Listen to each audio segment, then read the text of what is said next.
Foundations of Mindfulness. Please pay attention. We have been following the instructions that the Buddha gave in the sutta called Satipatthana, or the sutta about the four foundations of mindfulness, which covers all human activities. Human lives or human ways of conduct can be divided into four: the realm of body, the realm of feeling, the realm of thought, and the realm of mind objects. There are a lot of details concerning these four aspects of a human being. Our bodies have experienced a lot of things, we have felt a lot of feelings, encountered various kinds of thoughts, and faced a lot of mind objects or mental impressions. No matter what happens to the body or to the physical form, with mindfulness we can understand the fundamental truth, or the fundamental nature that underlies the activities of the body. Mindfulness gives us insight into the nature of the body. The underlying nature, the fundamental law, that governs the physical realm is what we call the three common characteristics: impermanence, unsatisfactoriness, and no self. Feelings are also subject to the three common characteristics. Every kind of feeling, whether it results from contact with the eyes, with the ears, with the nose, with the tongue, with body, or with mind, is subject to these three common characteristics. Ultimately, feelings have no self. We cannot take them to be a self or a person. If we do not understand the reality of feelings, we will be their slave. We will try to struggle for the pleasant feelings, we will try our best to protect whatever can give us pleasant feelings. A lot of people are busy possessing objects that provide them with pleasant feelings, but they will ultimately find that they cannot keep them all the time. They are subject to change, to vanish. The Buddha always stresses that a feeling is not self, it is not the person, it is not the individual, so do not take it to be a person or self. Worldly beings who do not practice cannot understand what the Buddha said, but we will be able to understand if we practice hard enough.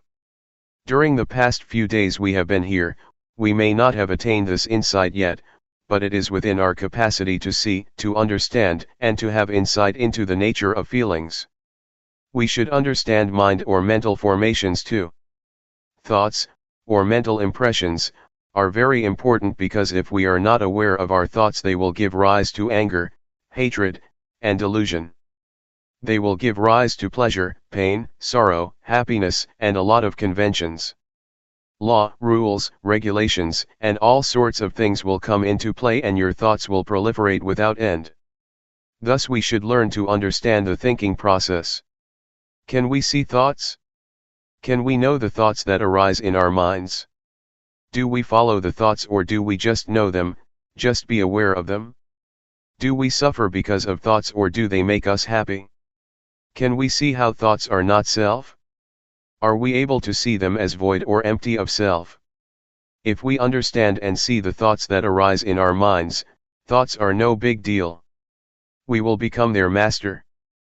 But if we do not know the thoughts in our minds, they will control our lives, they will be our masters. To practice mindfulness meditation, we start by cultivating awareness of our bodies. We start at this point and then we become aware of feelings. Once we are confident enough to be aware of body and feelings, we will then go to the next step of being aware of our thoughts. We cannot jump directly to awareness of our thoughts, because we need to be skillful enough or it will cause us trouble. Our mindfulness should be cultivated and it has to start from an awareness of the body and our feelings.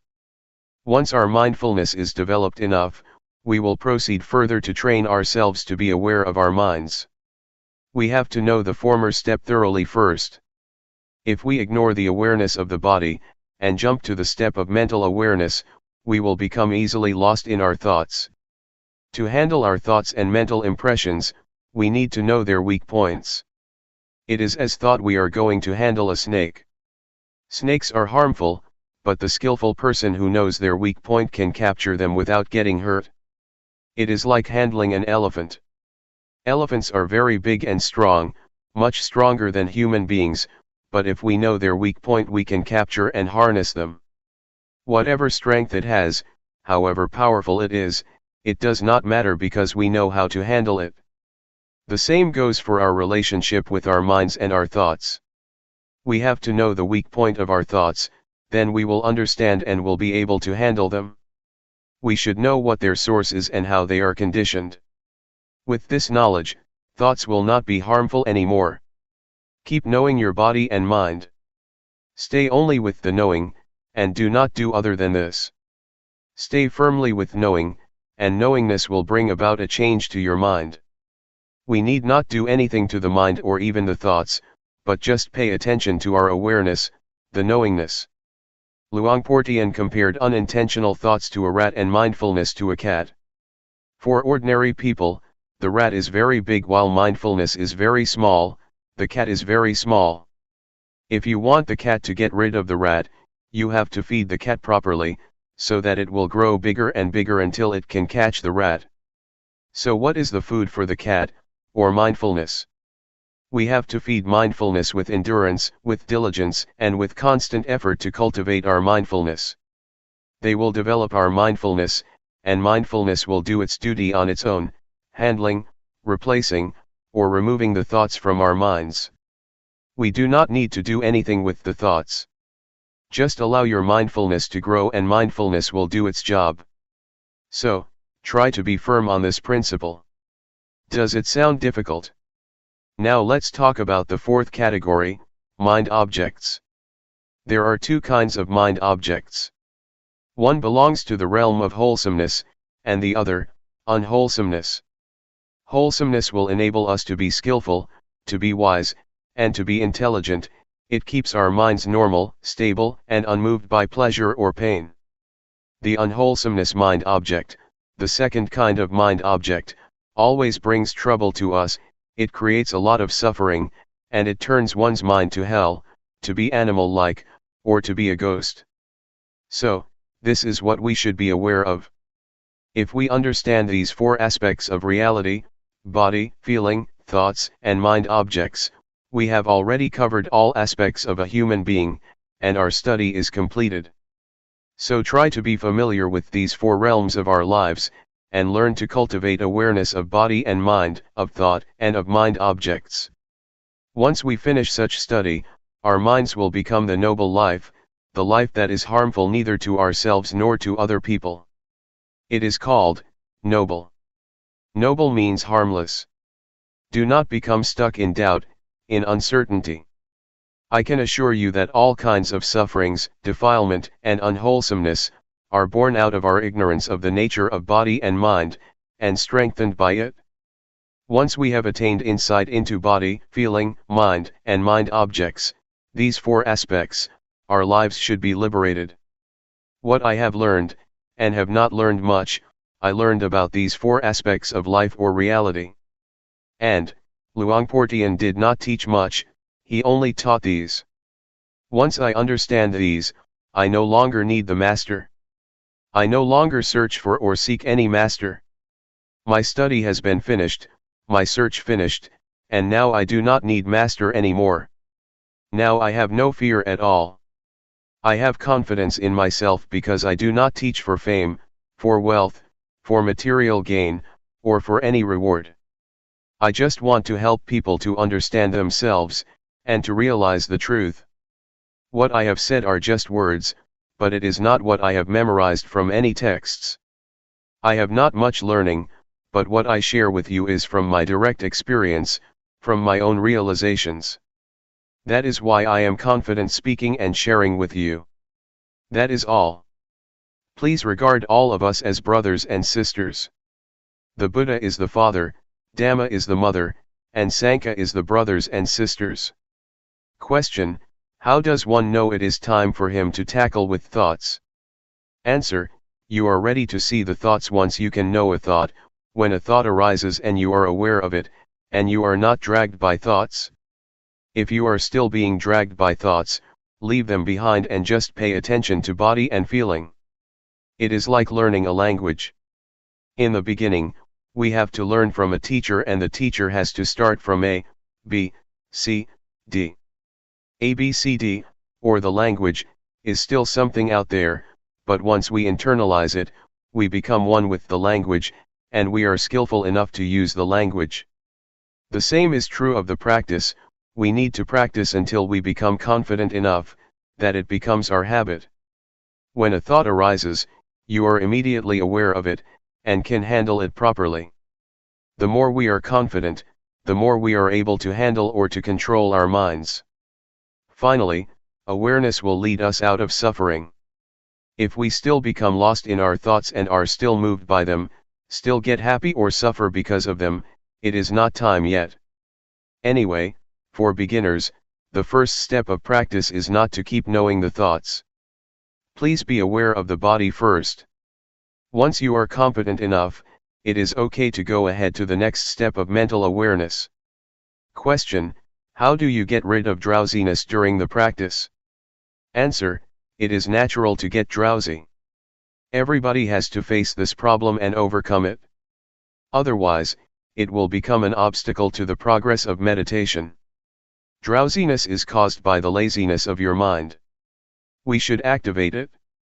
Try to give our mind a job to do. Pay attention to external things, so that it becomes activated again, or change your posture, or feel the vibration of your body.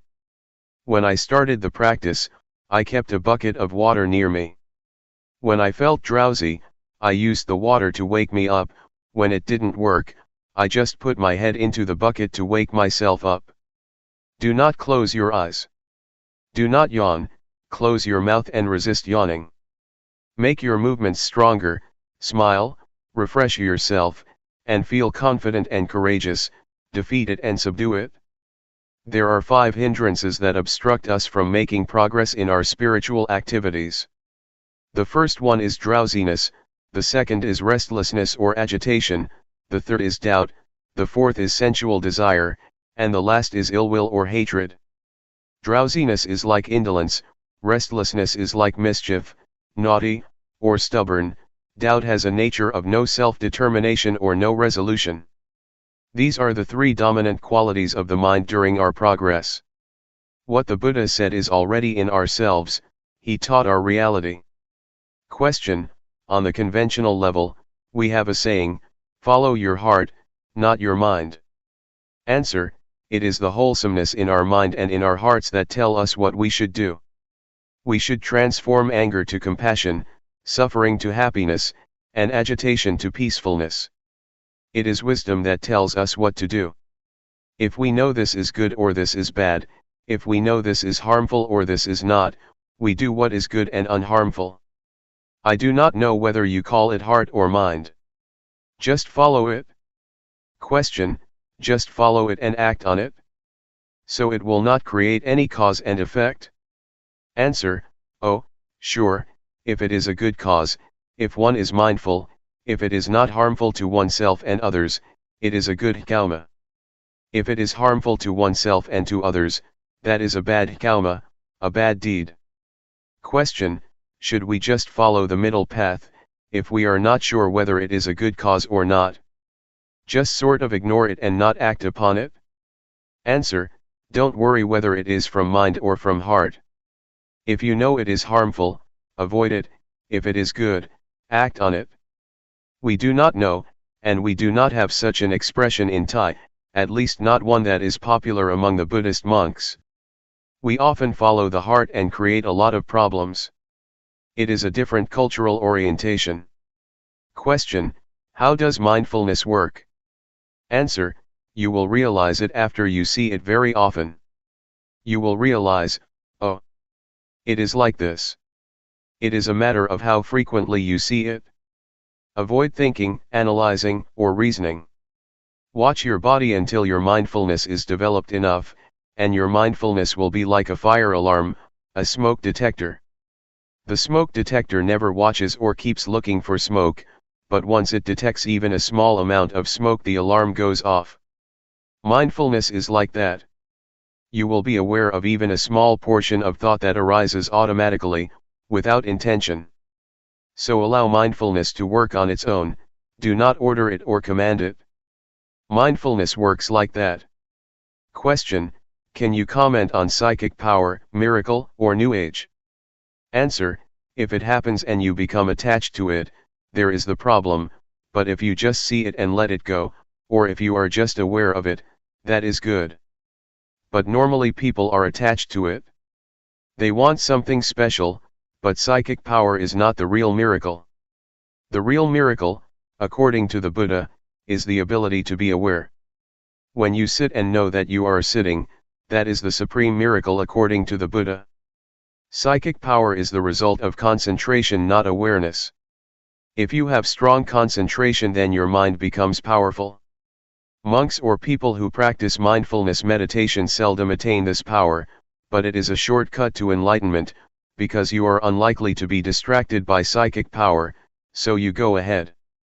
Otherwise, you see flowers, you see shopping centers, you make visits, and then progress is delayed, but the delay is enjoyable. As for New Age, do not pay attention to things out there. They are just technology. If you enjoy technology, such as computers, it may seem like progress to you and you may enjoy spending whole day with the computer. You are better in terms of power over technology, but you are not any wiser than other people. Technomania, the same mentality for those who are interested in psychic power in Buddhism, leads to suffering. June 13, 1997. Lifetime practice. We have already studied the sacred Buddhist texts, especially the text on the 4 foundations of mindfulness. We practice through our experience, which is in reality the sacred text that is already in ourselves. With our practice, we have investigated into the text which is the experience in ourselves. We have investigated or trained ourselves to be aware of body, feeling, mind, or thoughts, and mind objects, the key points in this sacred Buddhist text. How can we see them? We see these 4 phenomena through mindfulness. With mindfulness, we are able to understand the reality of these 4 aspects. We have to cultivate mindfulness or awareness in order to see these 4 aspects of reality, otherwise, we cannot have understanding. We cannot know body, feeling, thoughts, and mind objects with intellect, nor through reasoning or analytical mind. The only way is to realize, to experience ourselves, then the realization will arise. We have explored the realms of the body, feelings, mind, and mind objects. In fact, there are many details in the realms of body, feeling, thoughts, and mind objects. The more we practice, the more we experience the reality of these 4 realms, the more we are familiar with the sacred Buddhist text. Keep trying. Keep practicing, so that you will be familiar with awareness, and gain an understanding of the nature of body and mind, of the condition of body, and of the activities of body and mind. You will achieve insight into body and mind, and will have a thorough understanding of body and mind. If you reach that point, you will have already finished the study of this text, this sutra, and you will be able to handle feelings properly. Feelings are everywhere, but I would like you to be stable like stones. Stones are here, stones are there, stones are everywhere, in Thailand, and in America. Stones are the symbol of stability, of constancy, of normality. So, if you handle feelings properly, and know not to be moved by whatever feeling it may be, or whatever feeling you may experience, your mind will be normal and constant, not getting high or low because of feelings, pleasant or unpleasant. If we do not know the nature of feelings clearly, we are going to be their servants. We will run after feelings, struggles for pleasant feelings and run away from unpleasant ones. Feelings, especially pleasant feelings, can lead to war. They bring a lot of consequences. Our lives will be dependent on pursuing pleasant feelings. That is why suffering arises. So, please understand feelings properly. Everyone has body and mind, and we have to stay with body and mind. We also all share the same feelings and mental impressions. They are present in all of us. If we understand body, mind, feelings, mental impressions, and mind objects, we will understand each other, we will realize that everybody is one, the same. So this sacred text can be applied universally.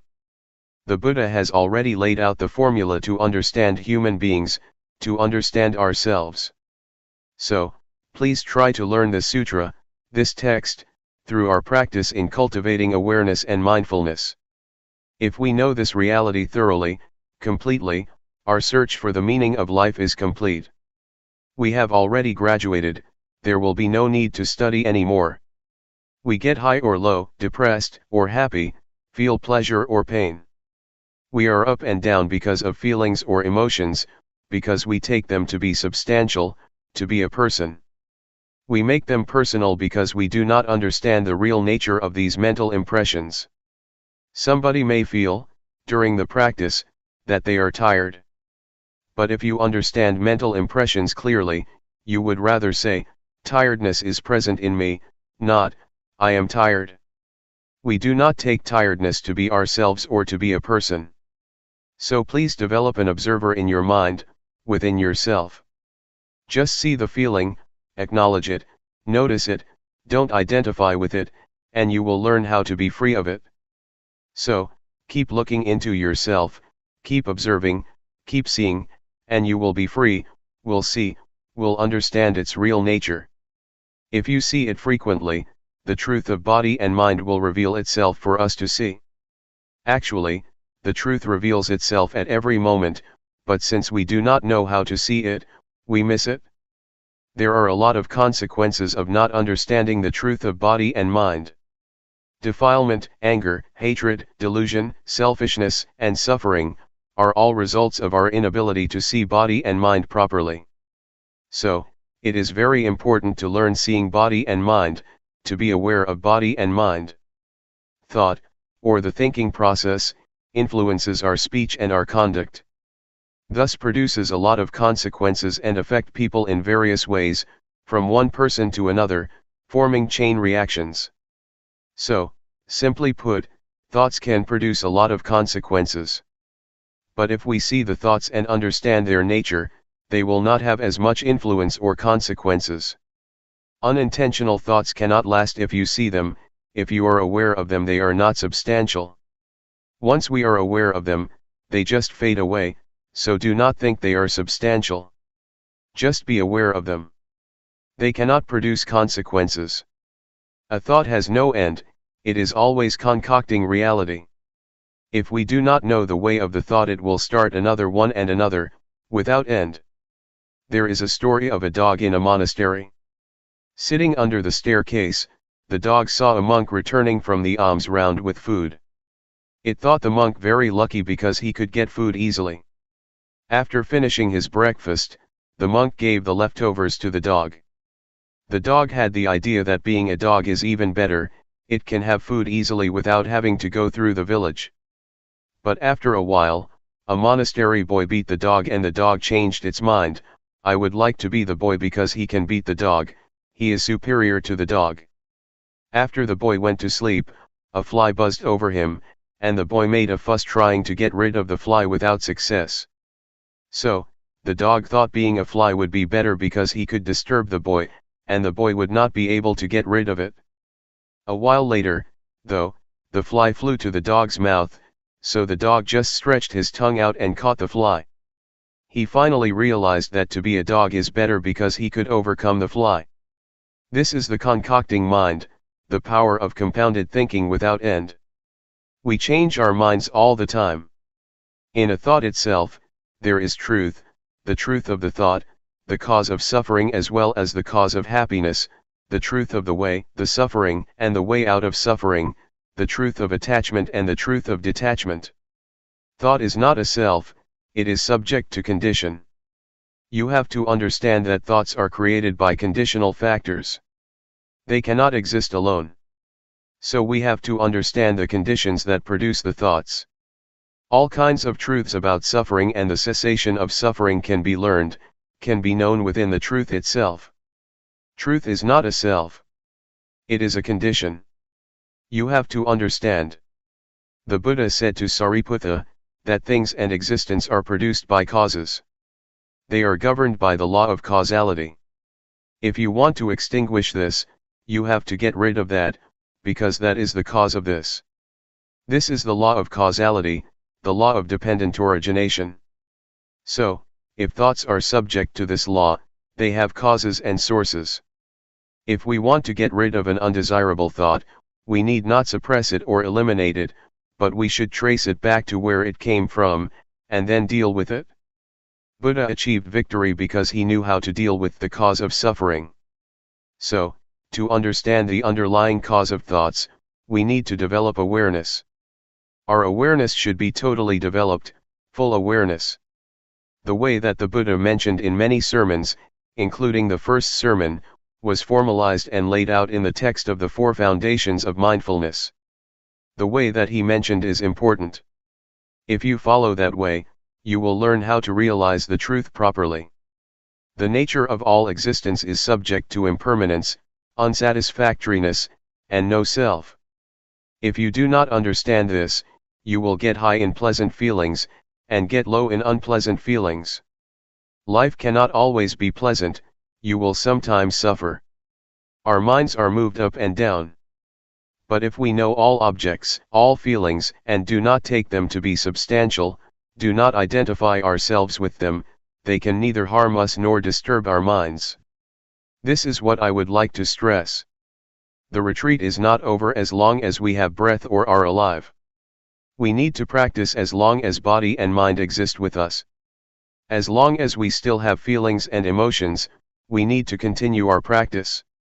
To give you an idea that we are not alone, anything happens to us, noise, voice, people, sight and sound, taste and smell, from surroundings, have involved our lives.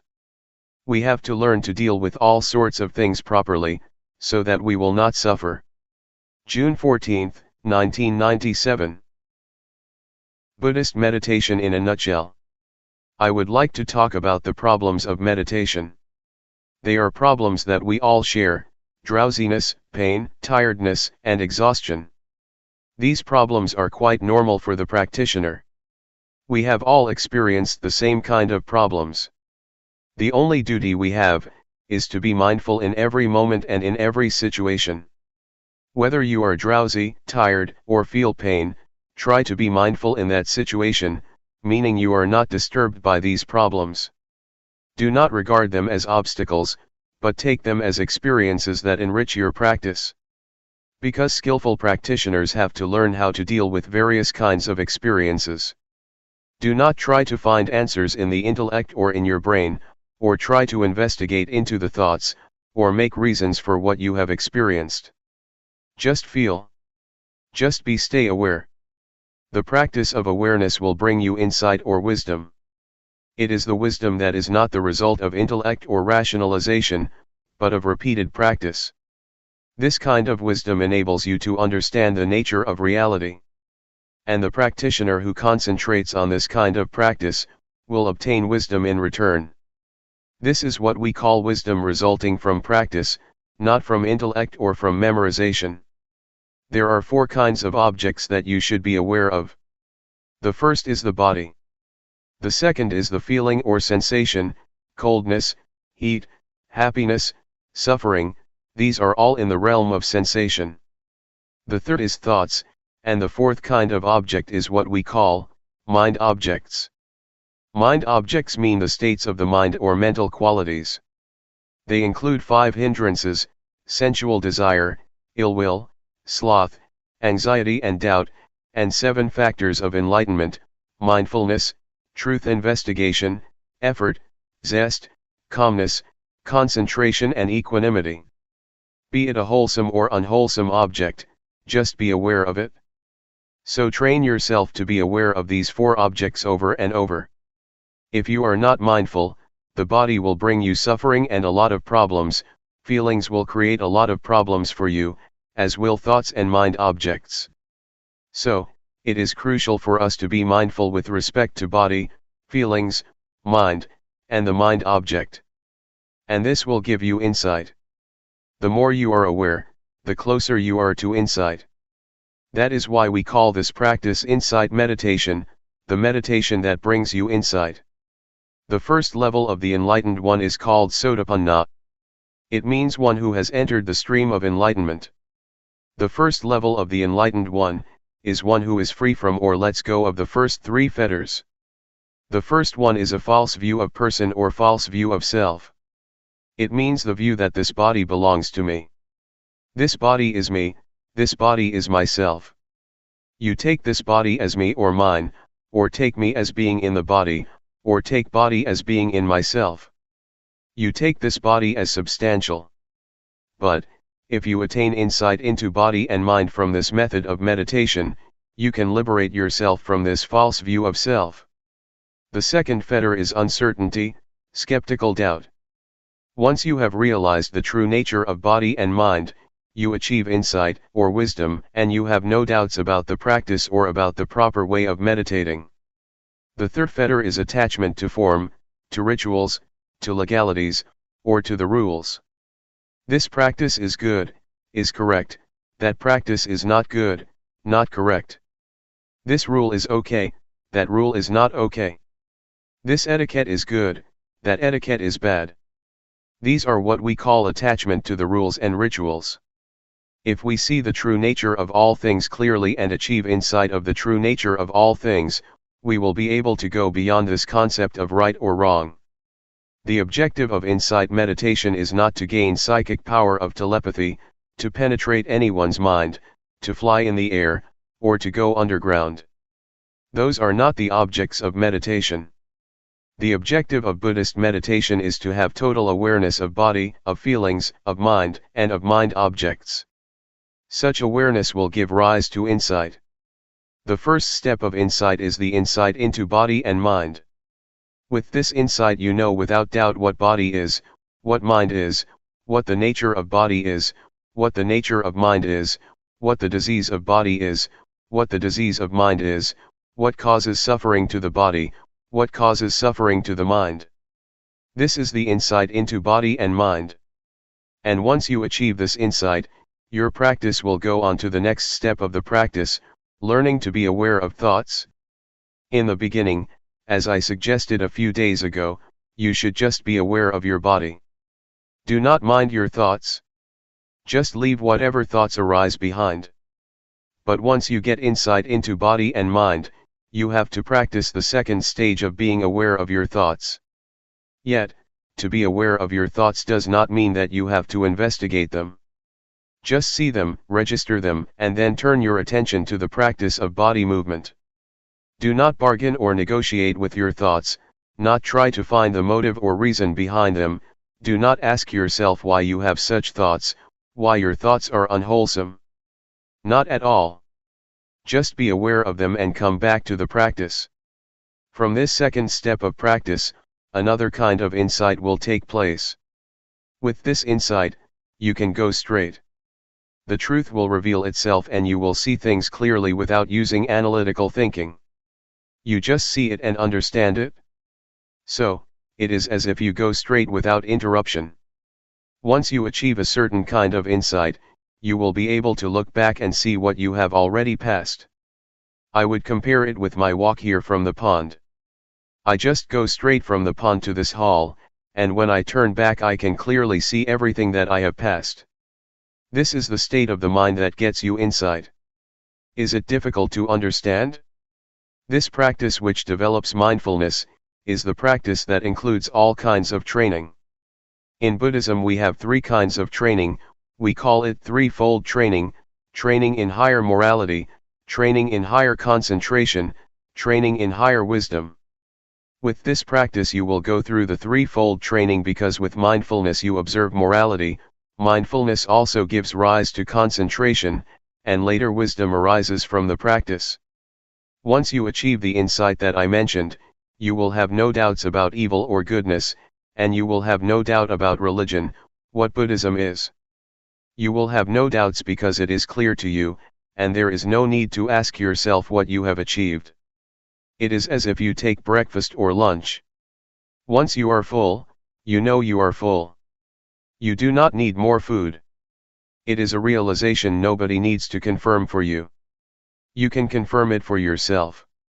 It is all right or good for you to experience drowsiness, frustration, and anxiety, because they help you learn. They come for you to see them, and the more you see them the more you will understand, just as the more often I see you the more I know you. I cannot mistake anybody for you. Once these mental qualities appear to you, do not be lost in them. Try to see them, do not identify with them, but see them, observe them.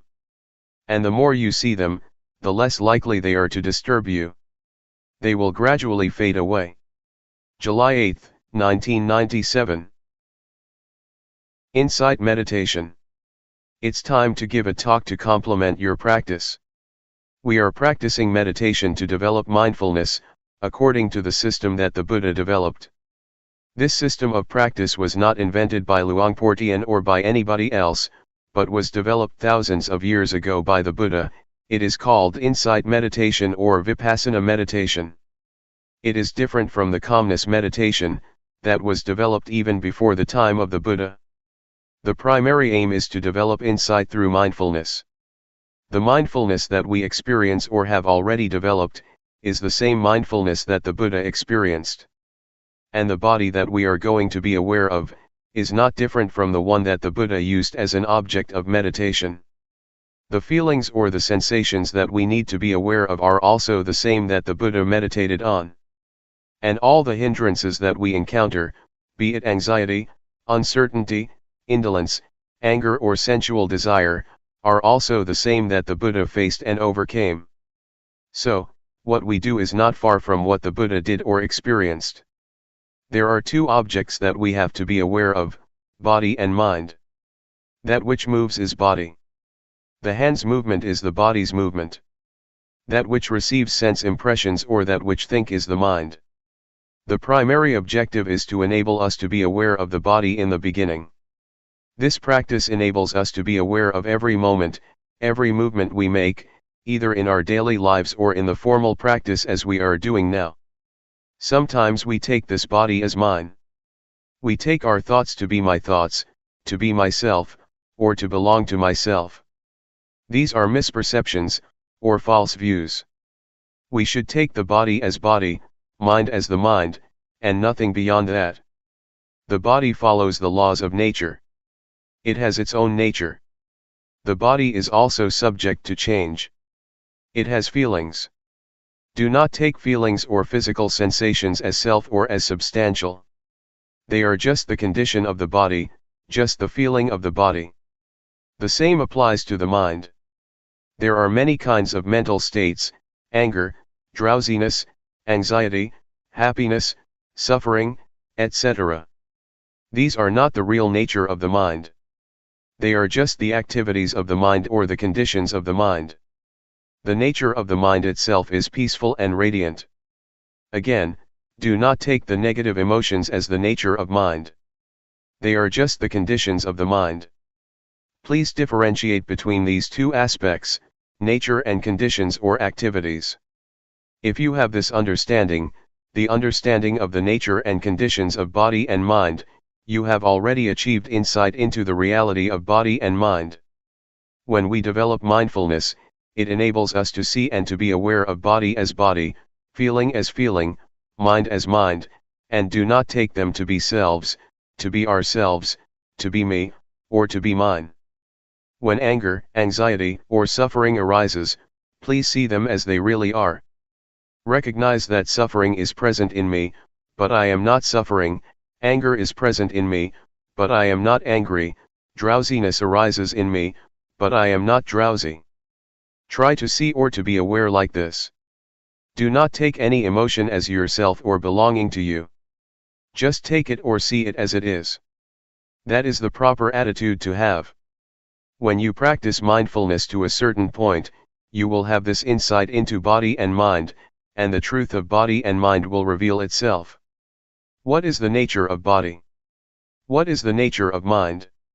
What is the suffering of body? What is the suffering of mind? What is the cause of physical suffering? What is the cause of mental suffering? These are the truths that will reveal themselves when you attain a certain level of insight, and these will reduce your suffering. You have to look. You have to be aware.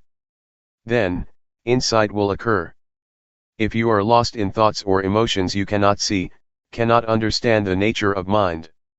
If you take this body as self or as belonging to you, you will not be able to understand the real nature of your body.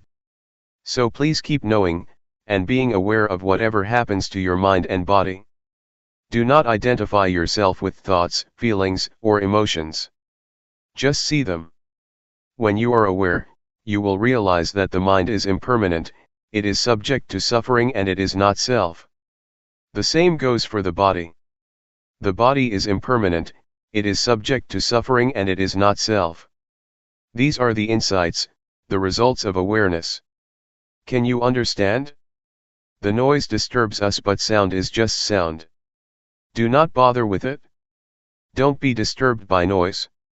Just accept it. That's the way it is. Do not let it have an effect on you. The state of awareness is very important. It is the path. It is the fundamental of holy life. It is the whole of the training. In Buddhism we have three aspects of training, or threefold training: training in higher morality, sila; training in higher concentration, samadhi; training in higher wisdom, panya. If you practice mindfulness, you have already undergone this threefold training. Awareness enables you to be free from thoughts, free from mental states.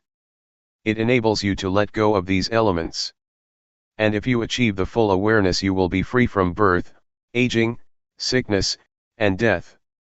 You will no longer be disturbed by them. Mindfulness is the instrument to get rid of attachment, to let go of attachment, attachment to body or form, attachment to feelings, attachment to perceptions, attachment to mental volition, or attachment to consciousness. These 5 kinds of attachment, or attachment of 5 aggregates, will be dissolved by the power of awareness. The Buddha once said that attachment to the 5 aggregates, form, feeling, perception, mental volition, and consciousness, is suffering. It is the cause of suffering. So if you are able to let go of the attachment to the 5 aggregates, suffering cannot exist. That's why the Buddha calls it the supreme victory, the victory of letting go of these attachments.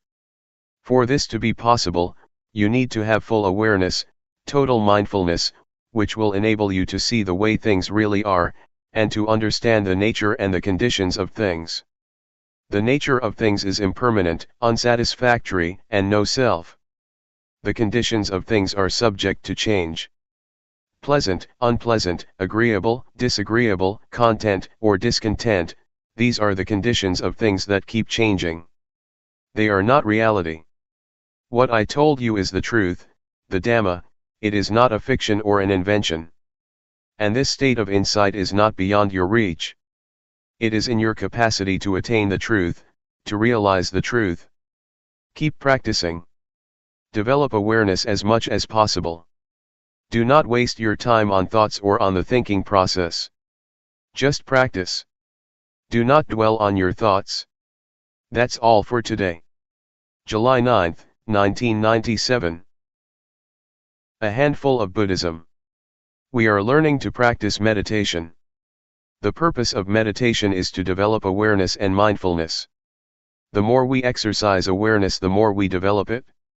It will become present in our bodies, and our minds will become familiar with our bodies because of mindfulness. Try to make your mind familiar with your body, so that it will be with your body. People are differentiated by their actions, karma. Karma is the determining factor that differentiates all of us. If we practice mindfulness, it is the action that can determine our lives and have an effect on us. Keep practicing mindfulness. If we practice enough and properly, it already includes the training in higher morality, the training in higher concentration, and the training in higher wisdom, or what we call, the threefold training. There are many things that keep us from being aware, and keep us from knowing. There are sensations, or feelings. If we are caught up in feelings, our mind is turned from ourselves or from the body, and we do not experience awareness. Unintentional thoughts also keep us from being aware. Be they good thoughts or bad thoughts, If we are distracted by them, awareness disappears and we cannot create the desirable karma of practicing awareness. So try to turn your mind away from those feelings and thoughts. Do not become distracted or disturbed by them. If you become aware and keep knowing your body, you will realize later that the unintentional thoughts are like the garbage. They are undesirable and we are no longer tempted by them as before. We do not refuse or reject feelings or thoughts, but we are not to be caught up in any of them. Mindfulness enables us to be aware of these feelings and thoughts, and mindfulness enables us to bring the mind back to the body's movement. We keep knowing, keep being aware, and keep returning our attention to our bodies, rather than being lost in our feelings, emotions, or thoughts. These will give rise to insight. We will see clearly that the unintentional thoughts are garbage that cannot trick us anymore. Formerly we may have enjoyed thinking the thoughts, falling into them, getting caught up in them. But once we see them as garbage, we feel ashamed of ourselves, and we no longer want to bother with them. This is the insight that you can achieve from thoughts themselves. They give you this lesson. When thoughts arise, just be aware of them. And I myself, as I told you yesterday, have been caught up in thoughts for many years, never aware of how they determined my life. But one day I was suddenly aware, I suddenly understood. I suddenly bumped into a thought, saw it face to face, and finally overcame it. My thoughts could not tempt me or trick me anymore. This was the decisive victory. Before that, I was the slave of my thoughts which concocted greed, hatred, and delusion. With thoughts, greed, hatred, and delusion arise. A lot of thoughts become the consequence of those defilements. Once I understood and saw the thought clearly, I became its master. The thoughts cannot be my master anymore. This is the insight, the result of accumulated awareness. The four categories, body, feelings, mind or thoughts, and mind objects, keep coming into our lives. We experience all of them. During practice, they keep coming, keep arising, and keep disturbing our minds. We do not know how to deal with them because we do not have enough mindfulness. But if our mindfulness is strong enough, they just come for us to learn and see their nature clearly, to see that they are temporary states of mind. There are two kinds of nature, the nature of body and mind, and the conditional state of body and mind. These are the two aspects of body and mind that we can realize, that we can understand. Later we can see where thoughts come from. Where are they? What is their source or origin? What is their stronghold? We can know it all. We will also be able to know the three characteristics, impermanence, unsatisfactoriness, and no self. We will know what they are, and we see everything in terms of them. This insight is possible because of the mindfulness that we keep developing. Everything that we experience can be put into two realms, body and mind. It is all related to these two realms, body and mind, and no more than that. When we are aware of the body and mind, we can see the two aspects that I mentioned earlier, the true nature of body and mind, and the conditional or the temporary state of body and mind. For example, feelings, whatever they are, heat or cold, pleasure or pain, happiness or suffering, these are not the true nature of body and mind. They are just the temporary states or conditions that keep changing. This reality or insight will reveal itself. These are the insights that keep coming to the mind. Be attentive to your practice. Do not bother with the practice of other people, looking to see how they practice, or how long they practice, or how well they practice. Don't worry about whether you yourself are practicing rightly or wrongly. Just keep knowing. Just maintain awareness. Just stay mindful. All your problems will be solved on their own. After you have progressed to a certain extent, you will find that many problems just disappear on their own, like drowsiness or scattered thoughts, etc. Mindfulness is the only fundamental of the practice. Just stay firm with mindfulness or awareness. There is no more than that. With mindfulness, the factors in codependent origination can come to their end. When you have contact with the world and have feelings, they will not produce defilement or any consequences. They just stop there if you have mindfulness. But if you do not have mindfulness, they will produce other factors. So just let the progress of codependent origination stop at the stage of feeling, and there will be nothing more. Once insight into body and mind arises, delusions appear, and the truth will reveal itself. After you have insight into body and mind, another insight will result, the understanding of conventional reality and the ultimate truth. With that, greed, hatred and delusion are reduced. You achieve insight into the three common characteristics of impermanence, unsatisfactoriness, and no self. Again, this will reduce greed, hatred, and delusion dramatically. These are the results of the practice. They are the insights that will occur on their own. That's why I always say that the practice of mindfulness is the perfect formula of meditation. It is perfect in every step, every stage of the practice. There is no more than that. All virtues, all teachings are included in the practice of mindfulness.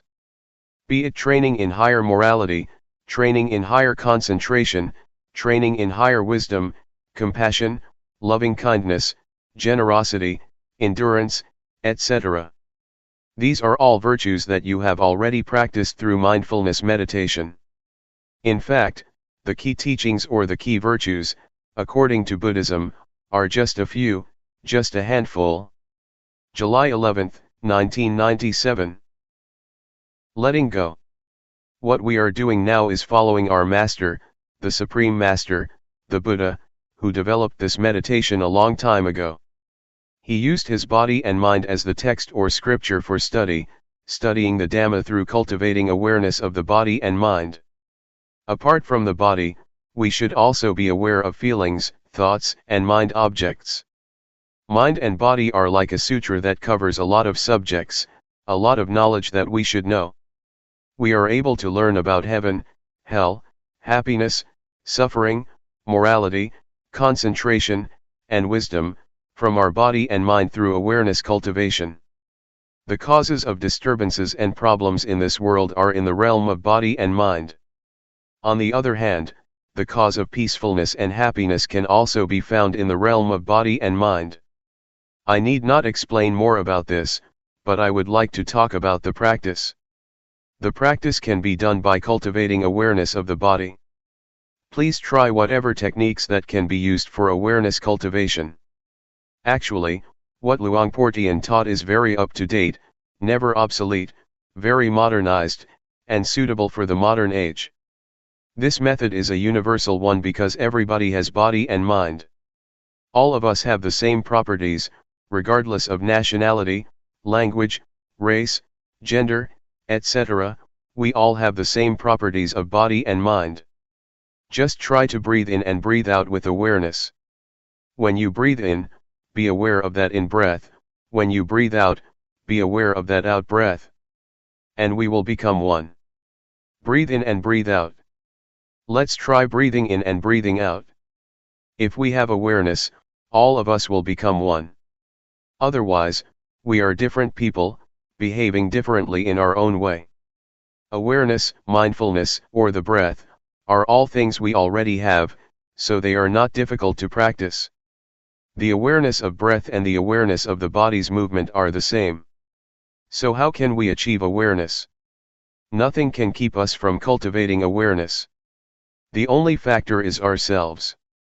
If we practice, awareness can be developed, it depends on us. We have already done many things, chantings, devotions, offerings, performing merits, studying scriptures, etc. Another thing that we should do is practice meditation. What Zhuangyan Monastery has done is to follow the path of the Buddha, encouraging people to practice meditation. Although not many people are interested, it is a good activity. Other Buddhist practices such as offering food to the monks, offering materials to the temples, observing the precepts, or studying the texts, are not lacking in society. What we lack is awareness. We have problems regarding the body and mind. We suffer because of body and mind. greed, hatred, and delusion arise because we do not know how to deal with body and mind properly. For example, delusion occurs when the eyes or ears make contact with a sight or sound, and we are not aware. When you have awareness, forgetfulness and delusion just disappear. They are opposites. When awareness arises, the forgetfulness cannot stand. It just disappears. I would like to ask all of us, which, up till now in our lives, has been more powerful, awareness or forgetfulness?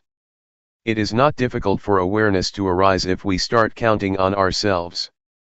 Buddhism starts from the individual, transforming the individual first. You need not change the environment or to ask the environment to change at the outset. So if you keep cultivating awareness, you will find the answers to your problems by yourself. The truth about body and mind will no longer exist. I would like to speak briefly for your benefit. We need to let go of everything regarding the mind. Regarding the body, we should learn how to reduce physical suffering and treat it properly. In other words, mental suffering can be reduced by letting go, but physical or bodily suffering has to be reduced by treatment. For instance, when it is hot you have to stay in the shelter and so on, because it is the physical suffering, but if it is mental suffering, you have to let it go. I would just like to encourage you to practice. This temple is a suitable place for teaching and practicing meditation. I like this place very much. We can practice or walk without mosquitoes. In my temple in Thailand, when I moved hand, I have to keep the mosquitoes away, but here it's very easy. So it is a suitable place that provides a good environment for practice. I do not know whether you benefit from this place or not, but I myself benefit a lot. My health is much better and I also have good ideas. 3 years ago, I had interesting ideas, and I put the talks into a small booklet about the Dhamma.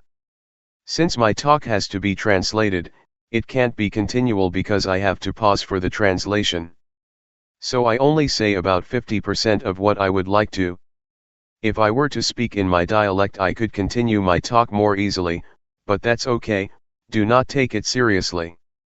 It's better to have a question and answer session. I have to go tomorrow, so this is your last chance. Question: what should I do when I have no thought during the practice, and what should I do when I am aware of my body's movements but all kinds of thoughts arise simultaneously? Answer: what you should do is be aware of the thoughts that arise, that's all. When no thoughts arise, just be aware of your body's movements. When I practice, sometimes I lose my sense of self, but when it seems that I myself have disappeared, I just touch myself to regain my sense of self. Question: with awareness, one may attain the state of no self or even reach the level of arahant.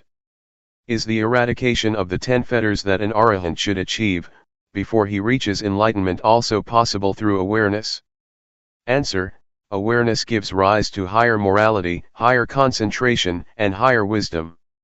So, the threefold training is already incorporated in the act of awareness. It depends on how much awareness we have. If the awareness is strong, it can get rid of the fetters one by one. So it depends on how strong the awareness is. The more powerful it is, the more likely it is that it can overcome or dissolve the fetters. Question: how do we enhance the changing conditions of our bodies and minds with awareness during our practice? For instance, what do we do if the mind becomes neutral? Answer: a neutral state of the mind means that the mind is ready to be happy or suffer. Just be aware of that neutral state. If it transforms into a pleasant feeling, just be aware of it. If it becomes an unpleasant feeling, just be aware of it. At the same time, if there is no thought, just recognize that there is no thought. When a thought arises, just be aware of it. You need not do anything with your mind or make it move from that state. Just practice and be aware of your body's movements, that's all. Question: is there any difference between the awareness that we are developing, and the awareness of the Buddha? Answer: they are the same. If you develop awareness to a certain point, your mind will be at the level of sustained observance, constant awareness. It is a sustained awareness, Keep seeing and keep knowing all the time. This state of sustained awareness will include morality, concentration, and wisdom, and it will also enable you to see the cause of suffering. This state of awareness will lead to the cessation of suffering. So, this is the state of Buddhahood. The awareness of the Buddha is the awareness that enabled him to see the Four Noble Truths: suffering, the cause of suffering, the cessation of suffering, and the path to the cessation of suffering. If you achieve the state of sustained awareness, the practice is over, you have already reached the end of the practice. I would like to encourage you to practice and train yourself to deal with mind and body properly. For example, when anger arises in your mind, just know it. Just be aware of it. Do not become lost in it or identify with it. The same applies to sufferings and even happiness. Just see it, be aware of it, do not get caught up in it. This will enable you to transcend the world. You will still live in the world and interact with people, but you will be above the influence of the world. Question: is it alright to use wisdom to penetrate greed that comes on very strong and repeatedly, instead of just being aware of it as Luangpor suggested? Answer: it is alright for you to penetrate it like that. In fact, awareness itself can be transformed into an act of penetration. If you penetrate, you can see how impermanent, unsatisfactory, and selfless greed is. Yes, it is alright. Greed is the desire to have more. If you work and get $7 an hour, you want more, $10 or $15. That is greed. But if you work and get money in return, say $7, and just concentrate on the work you do, that is not greed. Greed is a desire that arises in the mind, not the act of working to earn your living. July 12, 1997. An outline of the insight.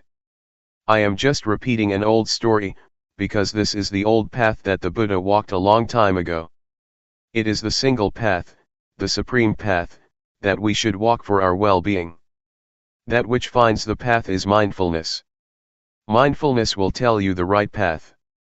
It is the mental eye that sheds light for you while you are traveling on the path, and it will tell you whether you are walking on the right path. In fact, mindfulness is not out of the realm of body and mind. The more we are aware, the more we are able to understand the body and mind. After we are aware of the body and mind over and over, we will have insight into them. Previously, you took body and mind as yourself, as belonging to you, but once you have insight into body and mind, you see them as they really are. We use mindfulness or awareness as the eyes for us, to look into the body and mind, and the truth will manifest itself. This will enable us to understand the nature of body and mind, to see and understand why the body and mind do good or bad, to understand the sickness or the suffering of body and mind, and to see the conditions or the factors that give rise to these sufferings. It also enables us to understand the activities, the temporary state or conditions, of body and mind. These truths will manifest themselves to us. Insights occurs to us like a door that is opened. Once it is opened, we can look and see inside, and everything inside is clear to us. So, when we have insight into body and mind, the truth of body and mind will be apparent. We will see the sufferings of body and mind, and we are interested to see what else come after them. We keep seeing, and keep knowing the truth regarding body and mind, step by step. The truth just goes, and we just follow it as it opens or manifests itself to us one by one. It is like when we study and have an understanding of the subject, the understanding keeps increasing because one leads to another. Insight is like that, it expresses or manifests itself, and we just follow it. Our body is not ours. It is beyond our control, nobody can control it, and no one can be its master. It just goes on its natural way, we cannot control it. And you will see clearly if you look closely. You will be aware that feelings and sensations are constantly arising. There are feelings and sensations at every moment. Please do not think that feelings just happen when you feel tired or exhausted. They occur all the time and happen every moment. They arise and cease, continually. The continuity of sensation is like a flow. In fact, we have already suffered enough from this continuity. Moreover, we still bring other sufferings into our minds. We suffer when we are subject to old age, sickness, or death, when we experience the undesirable, when we depart from the desirable or beloved ones, or when we cannot fulfill our wishes or cannot reach our expectation. These are all conditions of life that we grasp because of our ignorance, which gives rise to more suffering. But once we know the truth, the reality, these phenomena cannot affect us. Once we know, we just let go. The knowledge which results from meditation is not just knowledge because it also transforms our lives. When we look into it, we realize the truth that is inherent in body and mind. And it just manifests itself. When the truth of body and mind is realized, our minds are transformed and our perceptions changed. When you see suffering, it manifests its reality, its nature. So, once we are aware of it, suffering is transformed into happiness, and ignorance is transformed into wisdom. Furthermore, we will understand the truth of goodness and religion. What is religion? What is the teaching? What is the truth? These are the insights we will have at this stage of practice. The insight that I mentioned is the first stage of insight, called insight into body and mind, or reality regarding body and mind. We will know once we have such insight. Luangpor Teean suggests that after we achieve such insight, we go a step further. In this step, we speed up our practice, moving our hand more quickly or walking faster. At this time, since we already have mindfulness, we don't need to create it. It is already in us. This time you use mindfulness to look into your body, your mind, your thoughts, and your emotions. This is what we call the stage of mental practice, that is, we emphasize looking at our thoughts. And this state of mental observation is the state that keeps our mind calm, because once we see the thoughts we are not shaken, disturbed, or annoyed by them. We just stay in the state of purity, or pure mind, because our minds are constant and not disturbed by any thoughts. We call this stage, since the mind is normal, the state of sila, morality, the perfection of sila, because sila in Pali means constant, or normal. Since our mind is not disturbed, shaken, or moved by any thoughts, it is called concentration. And since the insight enables us to see what is right and what is wrong, this is wisdom. At this stage we have achieved the threefold training. And this threefold training can eradicate defilement. If the mind is calm, it is like still water. It's good. If the mind is shaken or disturbed by thoughts, it's comparable to rippling water. Calmness and irritation are both states of mind. The water is not the waves are not the water. A wave is just the condition or a temporary state of the water, not its real nature. The same applies to mind. Anger is not mind. It's just a condition of mind, a temporary state. Some people mistake anger as mind or take anger as self. Once anger arises, these people become lost in their thoughts, saying to themselves, "If I can express my anger, I would not regret it even if I have to die." They become lost in the anger, taking it to be self. During your practice, you may experience drowsiness or sometimes have no thoughts at all. These are just temporary states of mind that arise and then disappear, passing through our minds and then fading away. If we stay aware and keep looking, keep being aware of our thoughts, we will see that these are just temporary states of mind, and we will be able to differentiate between objects and their temporary states. When we hear the noise of a drum, or the noise of a machine, these are objects. But when they disturb our minds, such disturbance is a temporary state of mind or mental condition. So just keep practicing awareness, and it will enable you to see the nature of objects, and the reality of the temporary states of things, of objects, of body and mind. In fact, there are more details than that, but I just want to give you a sketch or outline of the insight that will occur in this second stage of the practice. Those who achieve this stage may experience joy, bliss, or rapture, since one is single-minded. I just want you to understand this stage so you won't be careless. One monk, after being absorbed in the bliss of this stage, thought that he would not be attacked by the snakes in the forest. So he just walked to his cottage in the forest at night without using torchlight, because he believed that the cobras numerous in his temple would not bite him. He was wrong. Do not be lost in that pleasant feeling or quality. In this second stage of insight, as I told you, you will be able to see and understand conventional reality or conventional truth, objects, and the temporary state of objects. The objects that I mentioned are both internal and external. The internal objects are the eyes, ears, tongue, nose, body, and mind. The external objects are signs or forms, noise or sound, taste, odor, touch, and mind objects. You will understand that whatever happens to these objects are just their temporary states, not their real nature. So, once you know that, you will have an understanding of reality. Whatever happens to you, insight, or the truth, will tell you what to do. Whatever obstacles or difficulties you may experience in your life or in your mind, even if they are hindrances or negative feelings in your mind, the insight into body and mind will rush to help you, and you will get over them, overcoming them easily. You will go straight through them. The second stage of insight, the differentiation between objects and the temporary states of objects, will rush to help you. The insight into the three common characteristics of impermanence, unsatisfactoriness, and no self, will also accompany you and come to your rescue. That's how you can go through your problems without many difficulties. Awareness enables us to see good and bad, to see happiness and suffering, to see calmness and drowsiness. Once you see it, just see it. Do not get into it or identify with it. I would like to put awareness into a nutshell and give it to all of you, so that you can apply it to your daily lives. Awareness itself is enough.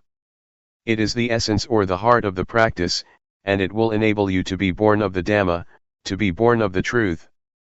You can be a monk on your own. In our chanting, there is a word in Pali, Saddhammasho. Saddhammasho means that the monks, or the Sangha, are born of the Dhamma, of the realization of the truth. So, if you have realized the truth and your life is born of the truth, you are already a monk or a part of the Sangha, the noble community. Awareness is the only fundamental for the practice that we can rely upon. In the beginning, we start our practice with mindfulness. In the middle or in the process, we depend on mindfulness or awareness. In the end, the goal or the destination is still mindfulness. So, mindfulness is not only the path but also the goal. Mindfulness shows us the path, the proper path, to live our lives. And this enables our minds to be transformed, or born of the Dhamma. That is why I say, you can be a monk, a bhikkhu, a real bhikkhu, not just one in uniform. If you look at the time of the Buddha, a lot of his disciples became enlightened first, or in my words became monks first, and then were ordained by the Buddha. Almost half of the great disciples of the Buddha attained enlightenment before receiving ordination. That's why I said that we can be monks if our minds are born of Dhamma, or if our minds are supported or sustained by Dhamma. You need not have a robe like me to be a monk or a bhikkhu. It is normal that awareness at this stage can be regressive. But once you arrive at a certain stage, it will stay unchanged. At this stage, you have to continue your training until you arrive at the stage where you need not train yourself anymore. Asakha means the state of mind that requires no further training.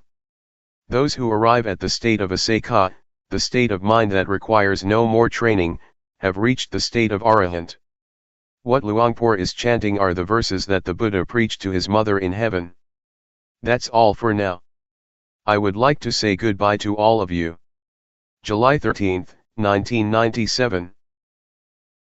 Spiritual Tips for Meditators. Part 2. By Propizan Vizalo. Means and Ends of Meditation. Since I would like you to take this opportunity to listen and learn from Luangpor Teean, I will not take much time. I will just speak a little bit to comply with his request. Later, you can request him to share more or answer your questions. I think what Luangpor Teean said is fundamental to the Buddhist teachings. He stresses mindfulness. It is very important to practice mindfulness, for it is the heart of Buddhist meditation. When speaking about meditation, we have to bear in mind that there are many kinds of meditation, both formal and informal. In fact, meditation is not an exotic method that has to be imported from the East. Meditation is what we have already experienced, what we have already practiced, whether we are aware of it or not. When you see nature, when you look quietly into yourself, when you reflect on your life, that is meditation. When you try to follow your breath with an expectation of calmness, that is meditation. Meditation can be practiced through drawing, painting, or music. So meditation is what we have already experienced to a certain extent.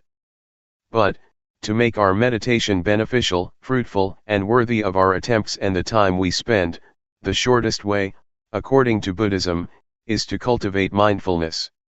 That is, meditation with awareness. Awareness is the means and end of meditation, and nothing else. For some people, meditation is the way to calmness, but for the Buddha, calmness should only be the byproduct of meditation. It is the reward that we gain from our practice. Yet, we also want to have total self-awareness. Self-awareness, or knowing oneself, is very important, as Luangpor mentioned earlier. According to the Buddha, to know oneself is to liberate our minds from suffering. We are overcome by grief or sorrow and suffer because we are not aware of ourselves. If we become aware, we can see clearly that we are carried away by greed, by anger, by anxiety. Once we become aware of ourselves, mindfulness is established. Once mindfulness is established, it is not easy for sorrow, anger, ill will, or greed to sneak into our minds. Guarding our minds with mindfulness is the secret of removing suffering. Normally, we are not aware of this truth, but if you reflect on yourself, you will realize that the best way to clear your mind from suffering is to make your mind neutral, to maintain your mind in the middle. If we let our minds be subject to feelings of being pleased or displeased, like or dislike, rejection or attachment, our minds will never experience calmness or clarity. With mindfulness, calmness and clarity are possible. So with the formal practice of the Buddha, we can learn how to cultivate mindfulness, enabling us to be free from being all sorts of fire. The Buddha speaks about fire. There are three kinds of fire that burn us at every moment, every day, every hour, every minute: the fire of greed, the fire of hatred, and the fire of ignorance. The fire of greed or the fire of desire, be it sensual desire or desire for becoming, always burns our mind and that make us feel as thought we are lacking. It is quite strange that the sense of lacking is prevalent in Western societies. Despite the material richness, despite the abundance, people are overwhelmed by the sense of lack. They may have a lot of things in their houses, they may have a lot of money in their bank accounts, they may have success in their careers, but people still feel that they lack something. That is why they try to gain more and more, consciously or unconsciously. Mindfulness is very effective at stimulating the knowing element in our minds, the conscious element in our minds. It not only helps us to be awake but also brings calmness, which leads to clarity. And once our minds become clear, insight into the nature of mind is possible. That is why mindfulness is very important. June 8, 1997. The art of meditation. You may have noticed the relationship between body and mind during your practice. They affect each other and we should make the best of them for our practice. You may have observed that when you are upset or mentally tense, your breath may become shallow or you may have chest or leg pain. If you understand this relationship, you can learn how to relax your mind by controlling certain parts of your body. For example, breathing deeply can help you relax. If you want to gain or to attain a desirable of mind, you cannot force the mind directly, but you can condition it by making your body more conducive to the state of mind. The mind is uncontrollable, but it can be conditioned indirectly, by either the body or external surroundings. For example, if you are in this room, you may feel drowsy, but if you go outside, you are refreshed because of the open air, the open space. The drowsiness disappears. That is the relationship between external surroundings and the mind. Use this knowledge of the relationship to the benefit of your mind. If you sit upright during sitting meditation, for example, it is easier for the mind to collect, to concentrate, and to be calm, but if you lean against a wall, you may be sleeping. If you feel very tense, lying down will be helpful, but if you feel normal, lying down will make you sleepy. This is the relationship between body and mind. Please learn how to take advantage of this relationship to improve your practice. During walking meditation, for example, if you feel distracted or your mind becomes busy and wanders without end, walking more slowly can slow your mind. Your mind will be less distracted. The speed of your walk can affect your mind. If you feel tense because of your inward attitude, your mind turns to look inward, stopping the thinking process. In this case, walking faster can help to release the tension. The position of your head also affects your mind. As I told you a few days ago, if you lower your head too much, tension tends to arise because your mind is turning inward. But, if you walk and have an indefinite gaze outward, your mind wanders easily and can be easily distracted. So, positioning your head appropriately will moderate your mind. You have to find the speed that is appropriate for you, not too fast, not too slow. This is an art. Meditation becomes an art because you have to find the balance on your own. If you walk too slowly, your mind becomes tense because it looks inward and concentrate too much on the body and on the thinking process, so you have to speed up. There are two extremes. One is to wander a lot distractedly, and the other extreme is to take it very seriously, to push oneself very hard, trying to stop or to suppress the thought. The one just follows the thoughts, the other wants to stop the thoughts. These are the two extremes. In this practice, we neither stop nor follow the thoughts. But how? This is the point of balance. I myself have to adapt. When I feel tense in my legs, I walk slowly. If I walk any faster, I cannot get through the 7 days retreat. Normally, I do not practice the intensive retreat for the whole week, just for a whole day. The rest of the week I do it indirectly and then I may do something else. But to practice 7 days, we have to learn how to do it without being exhausted. It is like marathon walking. If you push yourself very hard at the first kilometer or on the first day, the rest of the days will be disastrous. You have to know how to save your energy so you can go through the whole retreat or marathon. There is no one standard or formula for everybody. You have to find your own way. If you feel tense, it is better for you to look far to relax. When I first practiced, I look inward so much during the first 3 weeks that I developed a lot of problems. I could not raise my hands or sleep because I tried to suppress my thoughts. I had to cure myself. To turn my mind outward, I had to look at a specific point, during my walking meditation for almost 3 weeks before I felt better. I think for me to look forward, to look far, is good in that situation, but after that I have never used the method again. Now I just look down on the floor but not too much. Luangpor just said, feel relaxed, and just be aware, but I did not know how to apply his teaching to my situation. I think what Luangpor said about the balance is very important. To be aware is to be on the middle ground between following your thoughts and suppressing them. I like to compare awareness to an egg.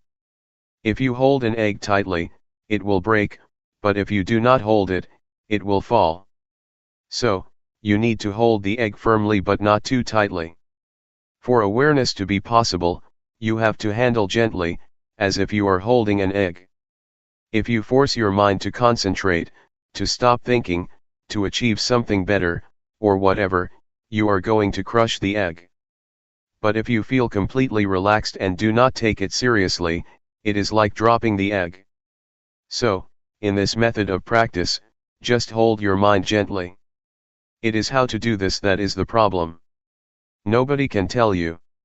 You have to know how to gauge and how to adapt your mind. It is like riding a bicycle, you have to hold your body in balance. If you are stiff, holding the handles of the bicycle very tightly, your whole body becomes tense and you will fall. So, bicycle riding is the art of keeping your body as well as your mind in balance. The same goes for meditating. You have to hold your mind in balance, neither too relaxed nor too tense. How to reach this point is the art of the meditator, and this is the problem. When I first practiced, I found it difficult to reach this point because normally we tend to be at one of the extremes, either forcing ourselves or just letting things loose. For the practitioner to arrive this point, one needs to have experience with oneself and learn by oneself. If you arrive this way and know what the middle ground is between the two extremes, you will find it easy to practice without tension. You will be able to work the whole day without a problem. At the same time, you will be able to effectively handle undesirable thoughts. Previously, when we had distracted thoughts or a scattered mind, we responded to in one of two ways, either following it or suppressing it. But if we know the middle way, we will find that just acknowledging our mental condition, just noticing the thought that arises, it will disappear or fade away, without our having to make an attempt to suppress it. In order to reach this point, our attitude is very important. If we want to achieve calmness, to develop mindfulness, or to gain something, we tend to suppress our thoughts. We do not want to be distracted, so we try by all means to stop distractions, thus bringing ourselves lots of problems, mentally and physically. So, just take it easy. Attitude is very important.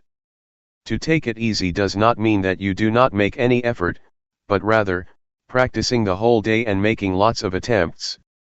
The point is how to make such attempts without having anything to gain. You came here and you must have been motivated by some expectations. But once you start working, once you start raising your hands, you have to ignore whatever brings you here. If you want something during your practice, that means your mind is in the future, not in the present. To practice here is to make our minds present here and now. Mindfulness is the presence of mind. To live your life mindfully means you have to make your mind present in everything you do. When you are watching, your mind is there. When you are walking, your mind is there. When you are taking a bath, your mind is there. That is mindfulness, or the presence of mind. You may wonder how to practice mindfulness while asleep. It depends on how you cultivate mindfulness when you are awake. If you are mindful most of the day, it will take care of itself during your sleep. You will learn that your dreams can be affected by mindfulness. Even consciousness plays a role in your dreams to a certain extent. They are not totally unconscious. They depend on the mindfulness that you have already developed. So, just take care during your waking hours, because it is the period of the day that we can control. It took me about a month to find the middle ground, but I am a bad example. Many people spend about a week to find it. For me, I feel that tension is the indicator of whether I am practicing right or wrong. If I am tense, it means I am practicing the wrong way. After 1 month, I was aware of my thoughts very quickly, which was a surprising experience for me. Sometimes, even now after being a monk for more than 10 years, I practice and I feel tense, which means I am too serious, so I know I have to relax my mind a little bit. I still get tense from time to time, not always at the balanced state, but at least I know how much I have to relax to reach the middle ground. It will be a point you are familiar with. You may get tense, but when you feel relaxed to a certain point, you will know that this is the middle ground for you. You have to find it yourself. Nobody can tell you where it is. There are many indicators for us to be sure whether we have developed enough awareness or not. Sometimes one has a lot of distractions. The mind can become busy, but if you acknowledge the thought very quickly and notice when it occurs, you are aware. Also, to be aware does not mean that you have to be calm. In some situations, the mind is supposed to perform its functions and it is difficult to be calm. As long as you notice that your mind is distracted, it is all right. That is why Luangpor said, do not try to be undistracted, but once you are distracted, you are aware. Once your mind goes out, you are aware. The point is your awareness of your state of mind and knowing it quickly. For a lot of people, meditation time is only the time when they sit cross-legged and close their eyes. Afterwards, they go to work, and cannot think of meditation. Meditation is limited to the room, in the morning and in the evening. But for us, the meditation zone means trying to make the whole day, or a certain period of the day, a time for meditation, even though you do not close your eyes and are still at work. It should start at a portion of the day, and then enlarge its zone. The more you are aware of every moment, the more meditation is a part of your daily life. It does not mean that only the time inside a meditation hall is meditation, and the rest is not. It should start from the meditation room and then enlarge to your whole life. Enlarge the zone in time first and then enlarge it in space as well. Try to integrate meditation into your daily activities. Try to use the movement of your body as meditation objects all the time, and try not to stay still. On the car or the bus, rub your fingers. Try to have some parts of your body moving and use the movement of your body. If you can use your breath as meditation object, you have a refined, sensitive mind. Yes, you can do that, too. Luangpor suggests using the blinking of your eyes or the swallowing of your saliva. Breathing is useful because you do it all the time, especially at night when lying in bed. But while typing, it may be difficult to be aware of your breath, so just be aware of the typing itself as the object of meditation. When you take a bath, the movement of your body is the object of meditation. So we are never short of an object of meditation, except when we are sleeping. That is the benefit of Sati meditation, you have an object all the time. We need to have a physical object for meditation all the time, and our body is better. Your mind should be aware of your body's movement. Once a thought arises, your mind goes to the thought, acknowledges it, and then returns. So you have a home. Meditation provides you with a home that is the object of meditation and your mind stays with it. The movement of your body is the present moment. To be mindful is to be present in the present moment, so we try to provide a present moment for the mind, the body's movement. When you become distracted by a thought, that is the present moment too, so the mind should be mindful, but since the thought is undesirable, we just let it go and come back to another present moment, your body's movement. It is okay to shift awareness from one type of your body's movement to another frequently if you are skillful. If you are an adept practitioner, it is not difficult to shift. Try not to practice only two postures, because if you practice only walking and sitting, you may find it difficult when you want to be aware of additional activities. You will not be adept enough to apply mindfulness to that activity, because you have only been using rhythmic meditation and walking meditation all the time. So, you have to be adept, to be skillful, to apply mindfulness to every area of life. For example, in a normal situation, I would use the rubbing of my fingers as an object, but, if I am tired, I can concentrate on my breath because it will turn my attention away from the tiredness of my fingers. It is the same with walking. If I walk or climb up a mountain, at a certain point, I shift my awareness to the breath because my legs feel tired. This is the way to release tension. You can shift from one to another. In Thai, we called it a toy or hobby. We change from our routine to a hobby, and then we change back again. To make meditation more entertaining, we find something strange, something special, something new to play with, and then after we feel we have had enough, we return to the main posture.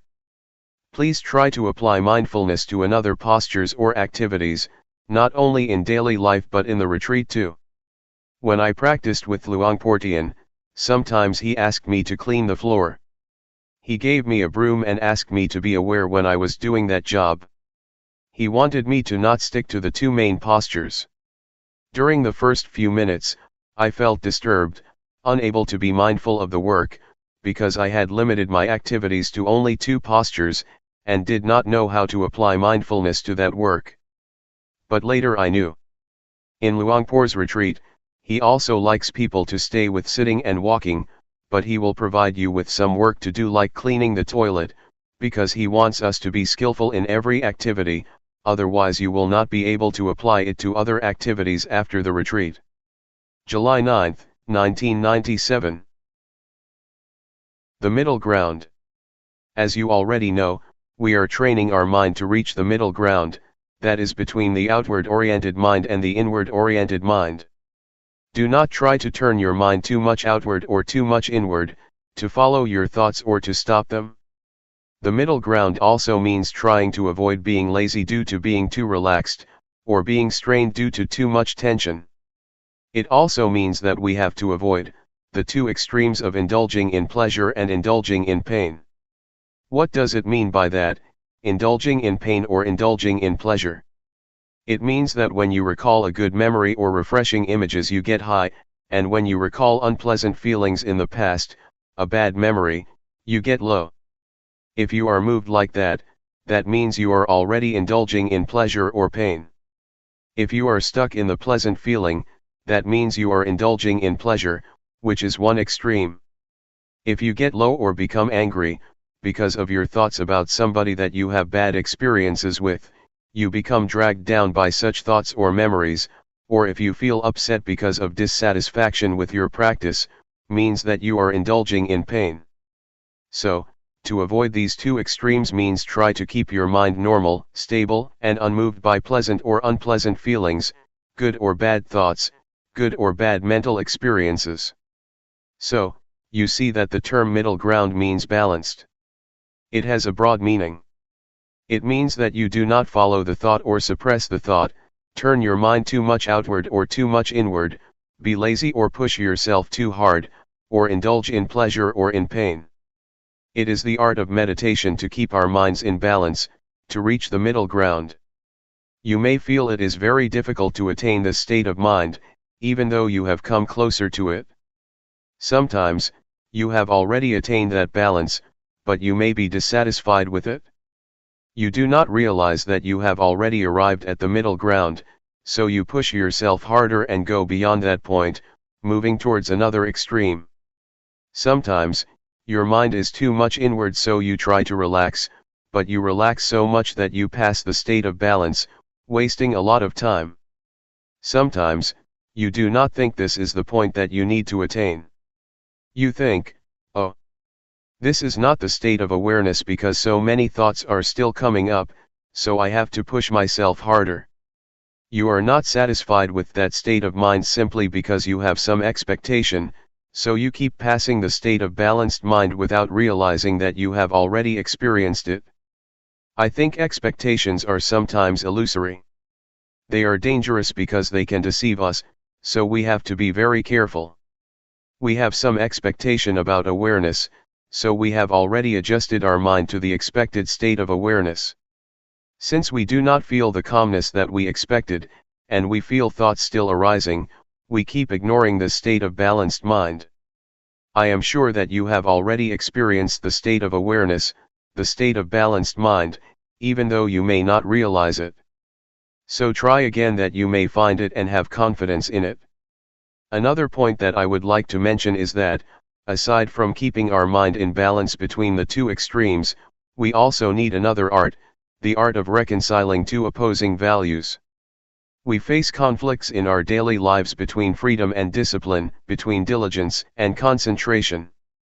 If you are too diligent, your mind becomes distracted, but if you concentrate too much, you tend to be lazy. The point is how to reconcile these 2 opposing values. Right and duty are another pair of values that we have to reconcile. Individualism and communalism are also 2 opposing values that we have to reconcile or our lives will suffer. We also face the same dilemma in meditation practice. It may be even more difficult than what I have already mentioned. One is to take it easy but to try hard. Luangpor always stresses this, relax. Take it easy, but try hard. Take it easy but keep trying all day. It is quite contradictory, but you have to reconcile these two or you cannot make progress. Luangpor Teean always said, take it easy, but seriously. Luangpor Teean, unlike Luangpor Teean, would give you only a 5-minute talk. At his interview, which lasted less than 5 minutes, he kept saying we should take it easy but seriously, or take it easy but do it all day. I was quite confused then, but now I understand what he meant. I think this is the kind of training that is very useful for our daily lives, because it is the art of working happily and more effectively. To be happy and to be effective is a pair of values that may seem to oppose each other, but that can be reconciled. During the practice, you have to learn not to expect anything, to just work. If there is too much distraction, that is okay. If you suffer, that is okay. If you are frustrated, that is okay. You have to learn this attitude, because if you want to gain something, to attain calmness, to be aware of your thoughts as quickly as possible, you will be inclined to keep turning your mind inward trying to suppress your thoughts. You will keep watching your thoughts all the time and end up ignoring the awareness of your body. Luangpor always emphasizes that we should grasp our awareness of the body, and ignore our thoughts first. But normally, in my experience, I seldom remembered this instruction. I tried to stop my thoughts, to suppress them, because I wanted to win. I did not have much time, so I wanted to attain the result as soon as possible and I got stuck. After 3 weeks, I could not practice anymore. I could not do the hand postures because once I moved my hands, after only a few minutes, I got a headache and I suffered. With a headache and a lot of pain, I could not sleep. I made a vow to practice with Luangpor Teean for 1 month, and 3 weeks had already passed with only 1 week left. Feeling hopeless, I decided that I would leave the temple after I finished that week. So I just walked without any expectations, just waiting for my time to finish. I just kept walking because I could not do anything else. That week was very good for me because once I did not have any expectations, did not have any hopes, and just walked to waste the time, just trying to ease my tension to turn my mind from inward to outward, I felt that mindfulness suddenly developed a lot, because I did not mind anymore. June 11, 1997.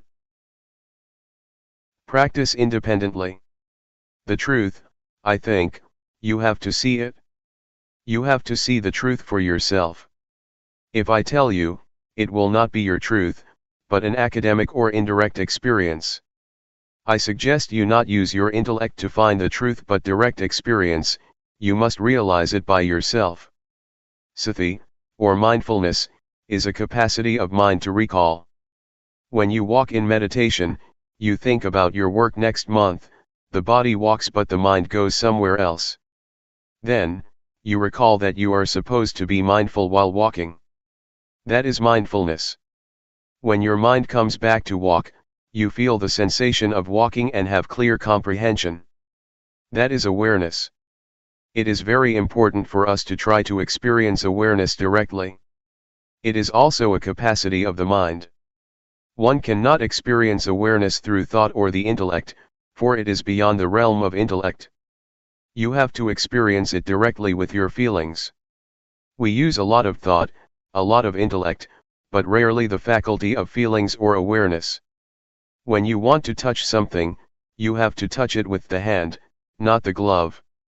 Intellectualizing awareness is like touching something through gloves, it is not awareness, not a direct touching with your mind. I would like to recommend you to practice independently. Independent of what?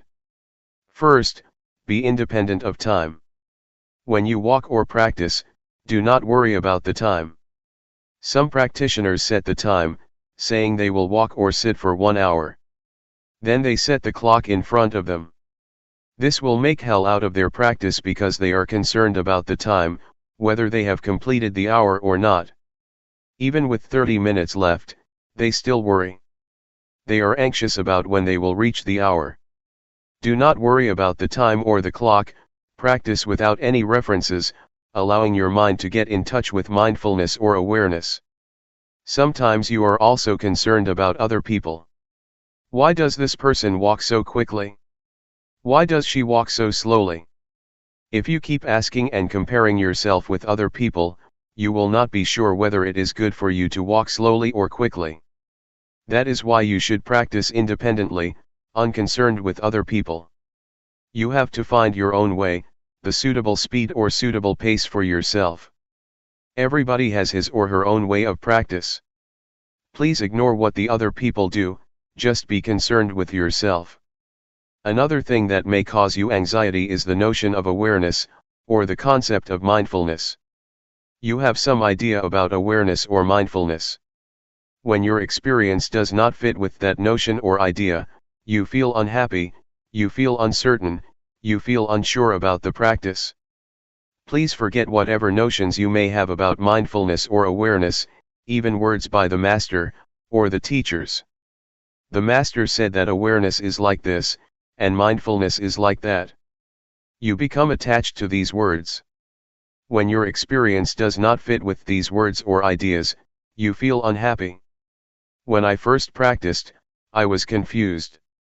Somebody said you have to be aware like this, but the other master said you have to be aware like that.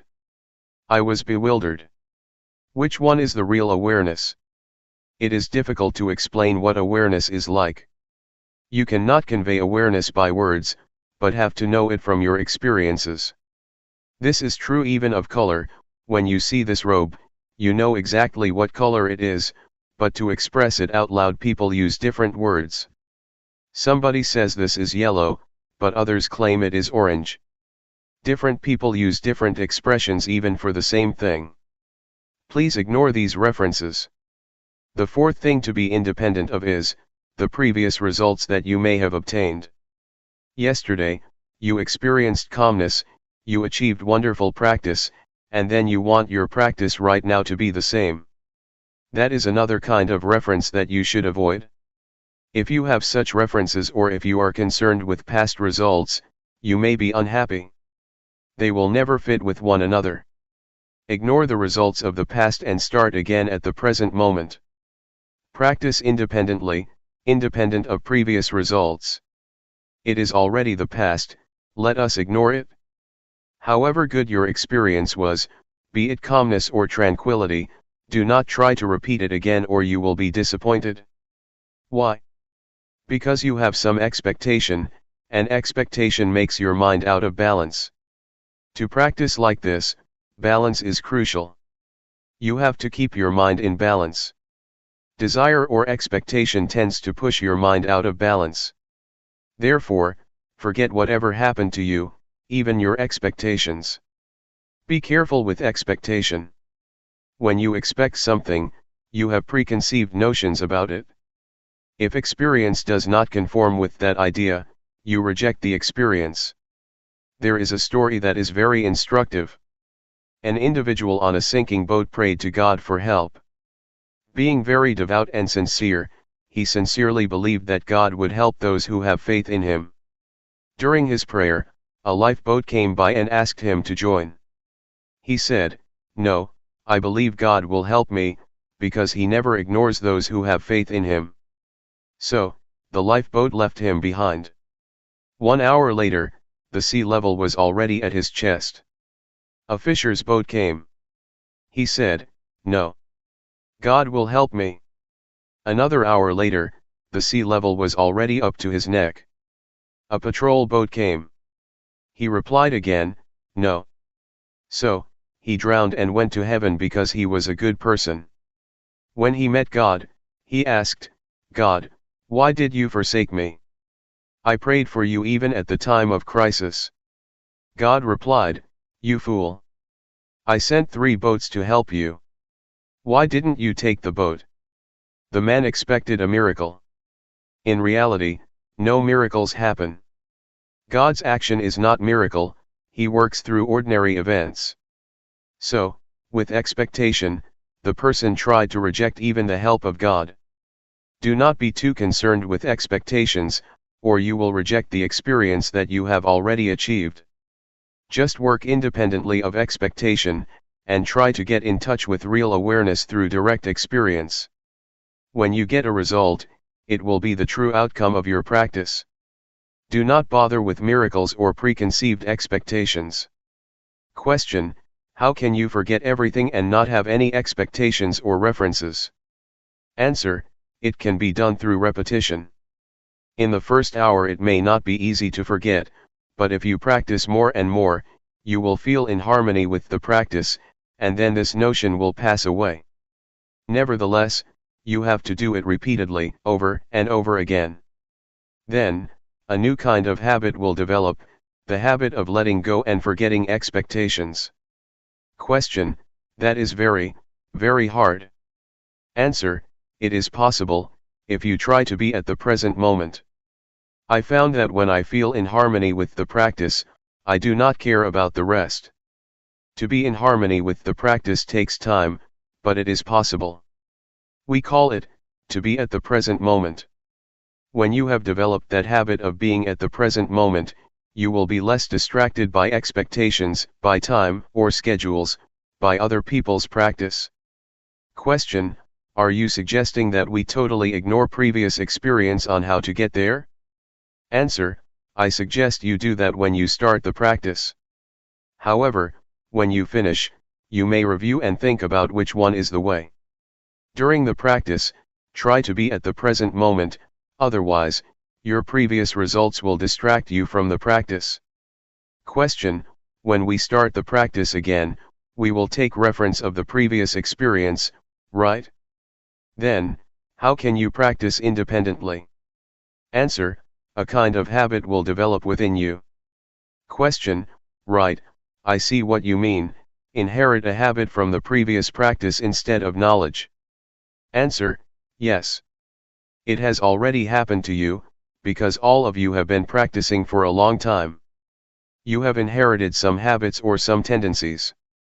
That is the most important, more important than something in your mind. Question: not to be guided by thought, but by your natural movement or habit. Answer: yes.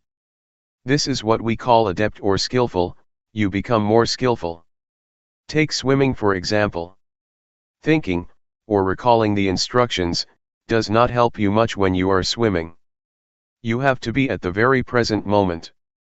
Whatever you do will become a tendency or habit in you. Once you know how to swim, it becomes your second nature. It becomes a part of you. No matter how much time has passed, maybe 10 years, you still know how to swim because it has become your nature. I think mindfulness or practice is like that. Once you know how to adapt your mind to be aware of the present moment, it becomes your nature. You may give up the practice for a while, then come back. In the beginning it is difficult, but after you practice for a few minutes, it will come back. Which I call habit. I myself, when I practice, never think much of the results. I think only that this will form a new habit. Once the habit has developed, it is easier to practice. This is how you train children to take a bath or to brush their teeth. At first, they refuse, but you just push them to brush their teeth.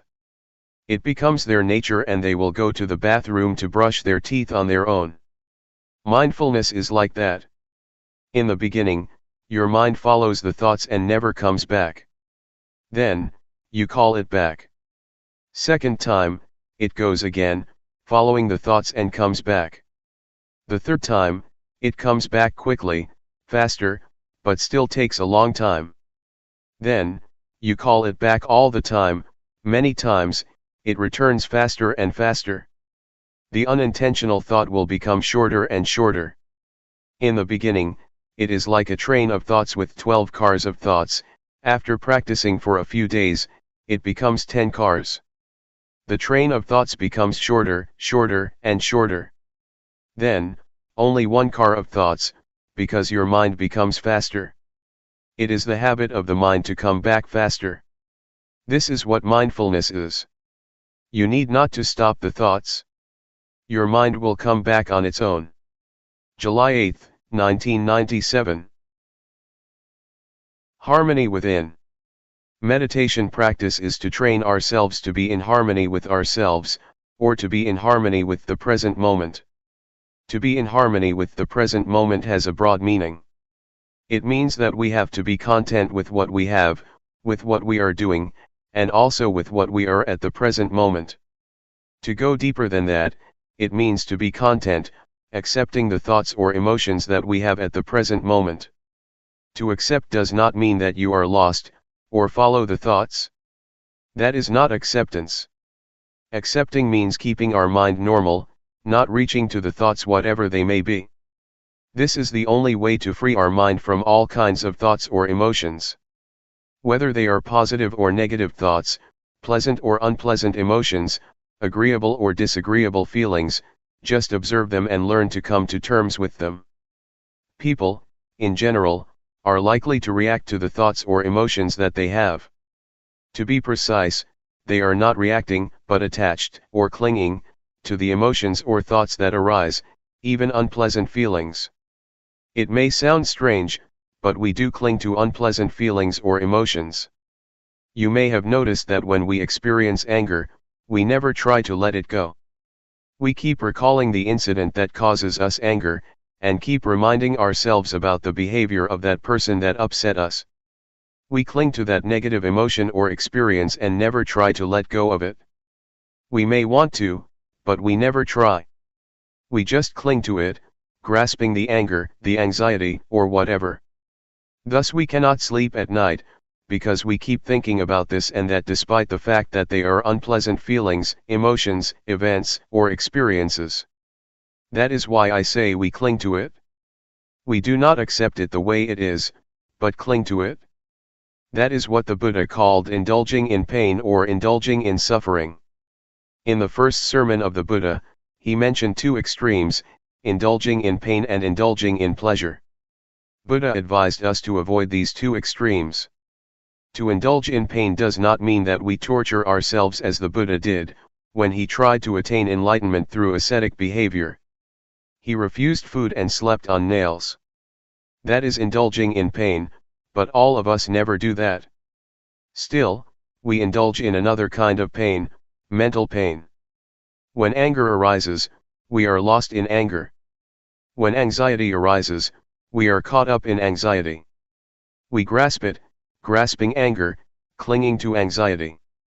This is indulging in pain. We have already fallen into the extremes that the Buddha suggests we avoid. The same applies to indulging in pleasure. Normally, people think that to indulge in pleasure means indulging in sensual pleasure, like a playboy, to have new spouses, to enjoy themselves in the casinos, theaters, nightclubs, etc. Yet, you have already experienced indulging in pleasure mentally. When pleasant feelings arise in your mind, you cling to them and enjoy them, do you not?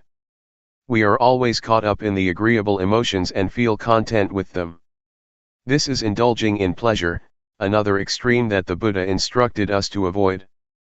You may have realized that you have already indulged in those extremes during your practice. That is not the middle way that the Buddha suggests we traverse. The middle way, in this sense, means not losing yourself in either painful or pleasant experience, be it calmness, happiness, suffering, anger, or anxiety. Do not become lost in those feelings or emotions. Just accept them as they are. When pleasant feelings or good thoughts arise in your mind, you tend to follow it, do you not? When you encounter unpleasant feelings, you want to suppress them, do you not? But that is not an act of acceptance. To accept means to observe, to see, to recognize, and to let go of it. This is the only way to be free from all kinds of feelings or thoughts. I would like to urge you to learn how to come to terms with all kinds of thoughts and emotions that arise. You will find that once you accept them, once you observe them, they will gradually pass away. This is the best way to let go of them, the best way to liberate ourselves from them, the best way to get rid of them. Not to stop them, but to observe them, and they will gradually be dissolved. This is the middle way that the Buddha suggests, to indulge neither in pain nor in pleasure. Not only in the physical or sensual aspects, but also in the more delicate mental aspect. This is the aspect or level that people always fall into, without realizing that it is not the middle way the Buddha suggests. Is it clear to you? Just to elaborate what Luangpor said, to see, but not to identify with it. If you identify with it, you have already indulged in both pleasure and pain. Just see it as it really is, do not be overjoyed or upset by pleasant or unpleasant feelings. This will keep our minds stable. That is what we call accepting the way we are in the present moment, and being in harmony with the present moment. That's all for this morning. Thoughts always trick you or make a fool of you. They need your attention, as a child always asks for his mother's attention. They are very clever and have many tricks to fool you, to draw your attention. Persuading you, the thought says, come. Come talk with me. Come join me. Come interact with me. In the beginning, you may think that you know their tricks, but their tricks are endless. When I practice, I say to the thoughts, no, I will not interact with you. Whatever thoughts arise, I will turn my back on you. Yet, they have many new tricks to make a fool of me. Sometimes they ask, hey, why don't we think about the Dhamma? Investigating Dhamma is good, isn't it? So I jump into the thoughts, and later realize, oh, I fell into your trap again. That's all right. You should try to have strong will. Sometimes you have very beautiful and excellent ideas. You may think about the glorious past, a beautiful moment in the past, or somebody whom you would like to talk with. The thoughts will try to persuade you to interact with them, but you should have strong determination to resist their temptation. In the beginning, it may be difficult. With the support from mindfulness, with the strength of mindfulness, you will feel it increasingly easier to ignore the call or temptation of the thoughts. Later, you will find that it becomes your natural response because, after a period of practice, the temptations of the thoughts become less enticing and less powerful. Why do they become less powerful? Because the thoughts become shorter and shorter. In the beginning the thoughts are long, like a train of thoughts. Gradually, the thoughts become shorter, shorter and shorter. The shorter a thought is, the less powerful it is. That is why you will find it increasingly easier to turn your back on them, and accept them the way they are. Once a thought arises, do not bother with it. Just see it and say to yourself, that's the way it is. Whatever the thoughts or feelings arise, be they good or bad, wholesome or unwholesome, just see them without being disturbed or annoyed by them. Yet, in the beginning, you may feel upset with yourself, because you never realized that bad thoughts or evil ideas could arise in you. Some desire will come up, and you will have never realized that you could have such bad ideas, such evil thoughts. But, it will arise. If you are mindful enough, you will accept it. That's the way it is. Gradually the equanimity arises. So I suggest you maintain the attitude of acceptance. Whatever ideas, whatever thoughts, whatever emotions occur in your mind, just try to keep them normal and have no preferences, like or dislike, appreciation or aversion. Try to avoid these two extremes, and just accept them the way they are. This is the second mantra I would like to present to you, that's the way it is. The bad thoughts that arise, the evil ideas that arise, are beyond your control. So, just accept them as natural, as normal. That's the way it is. Thus develop the indiscriminative mind. The ordinary mind tends to be judgmental. It always judges, this is good, that is bad, this idea is good, that idea is bad, I like this idea, I do not like that idea, I am content with these emotions, I am not content with those emotions. With a discriminating mind you will never experience peacefulness. Your mind will go up and down, because of such preferences or such judgmental mind. The way to attain peace is to develop the indiscriminative mind. Have no preferences or judgment, and see everything as it really is. Accept it as the natural process that occurs to your mind. They are just visitors, coming and going.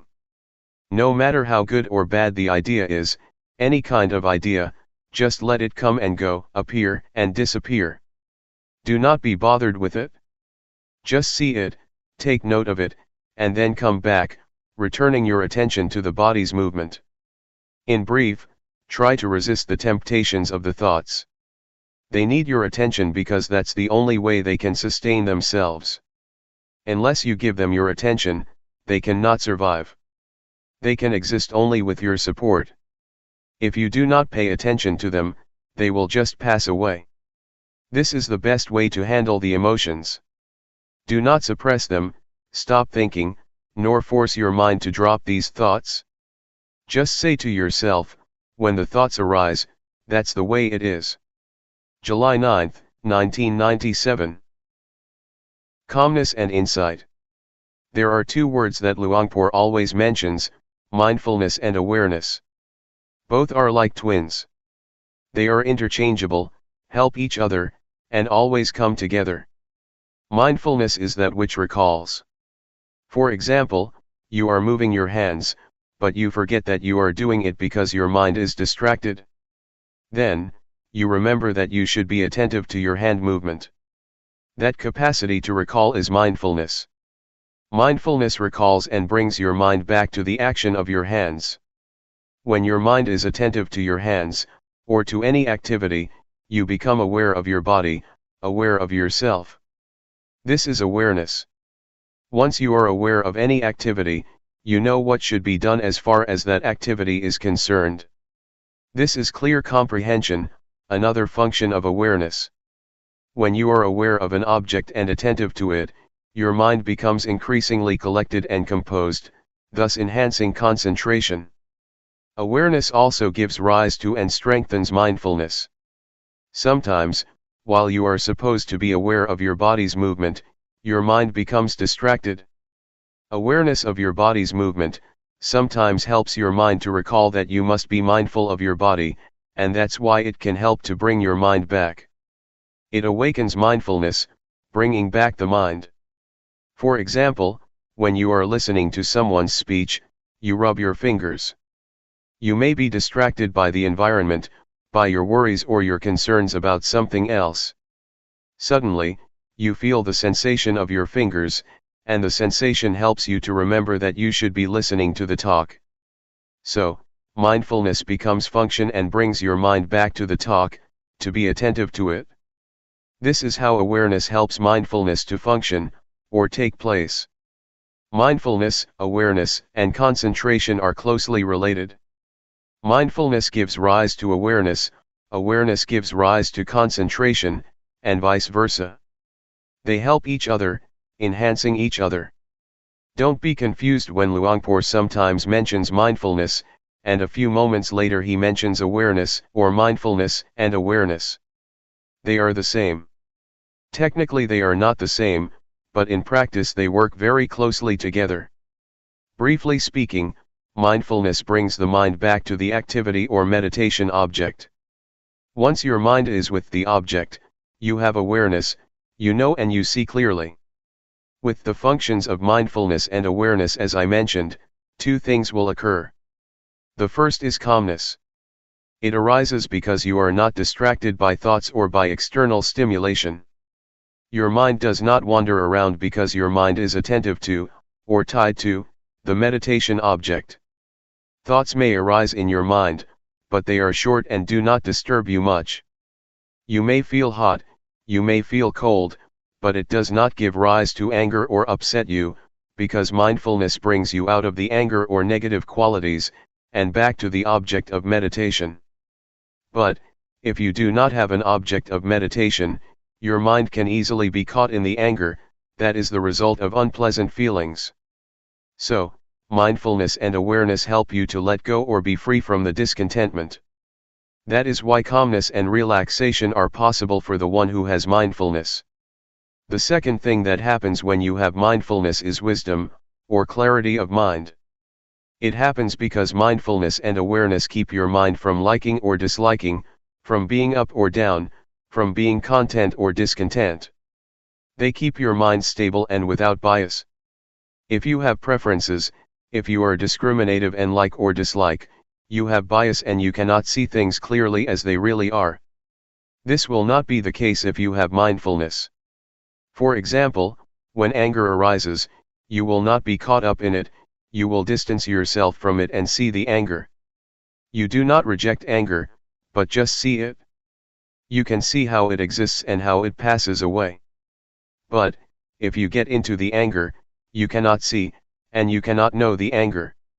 Just as when you are in this hall, you cannot see what this hall looks like, unless you go outside, only then can you see what the Kuan Yin hall looks like. You have to be outside so that you can see clearly what or where it is. How can you be outside the anger if you do not have mindfulness? Mindfulness helps you to be outside the thought and see it as really is.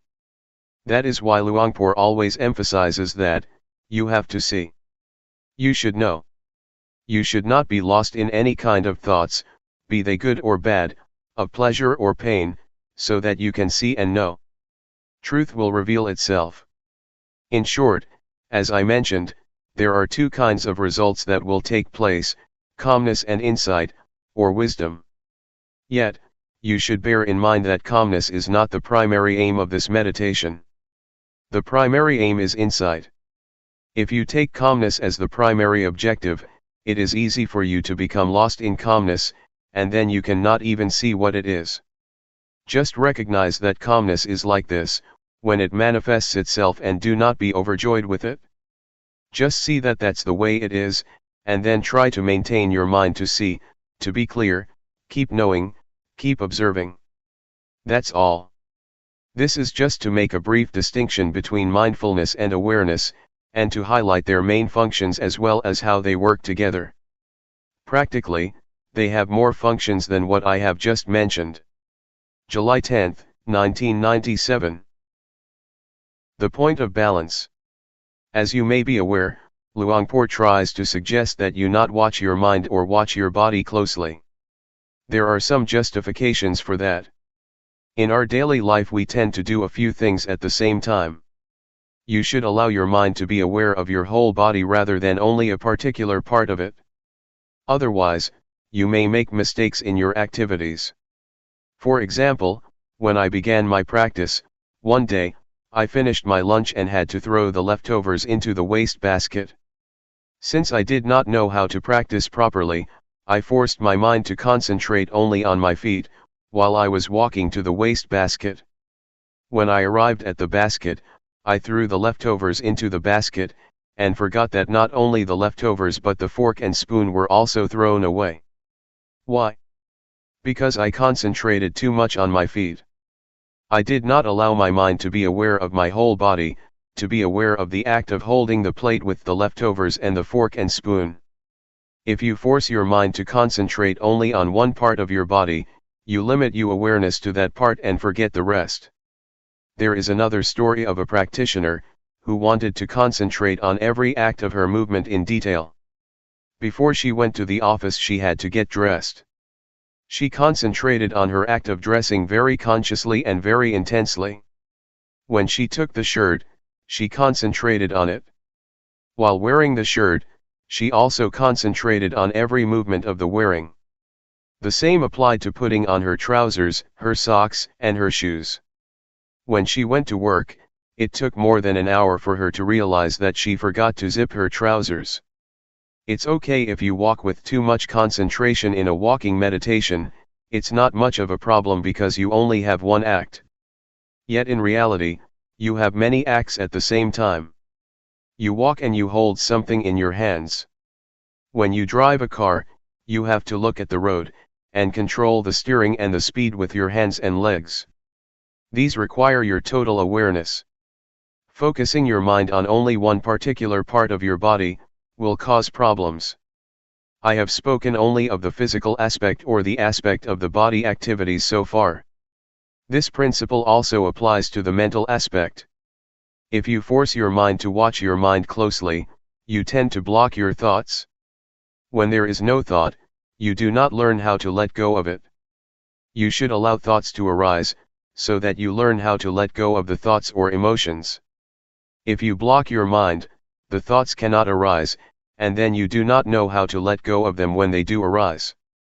It is important for you to keep your mind in balance, to not watch or concentrate too closely, nor to let it loose to all distractions.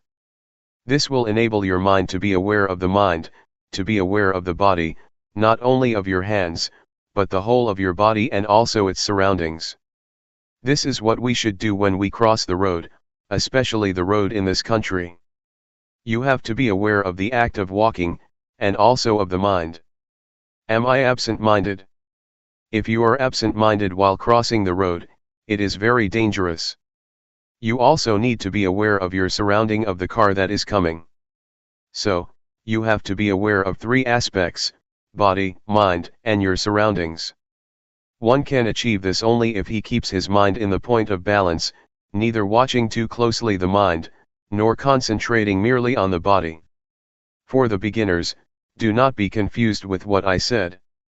Be aware of your body first.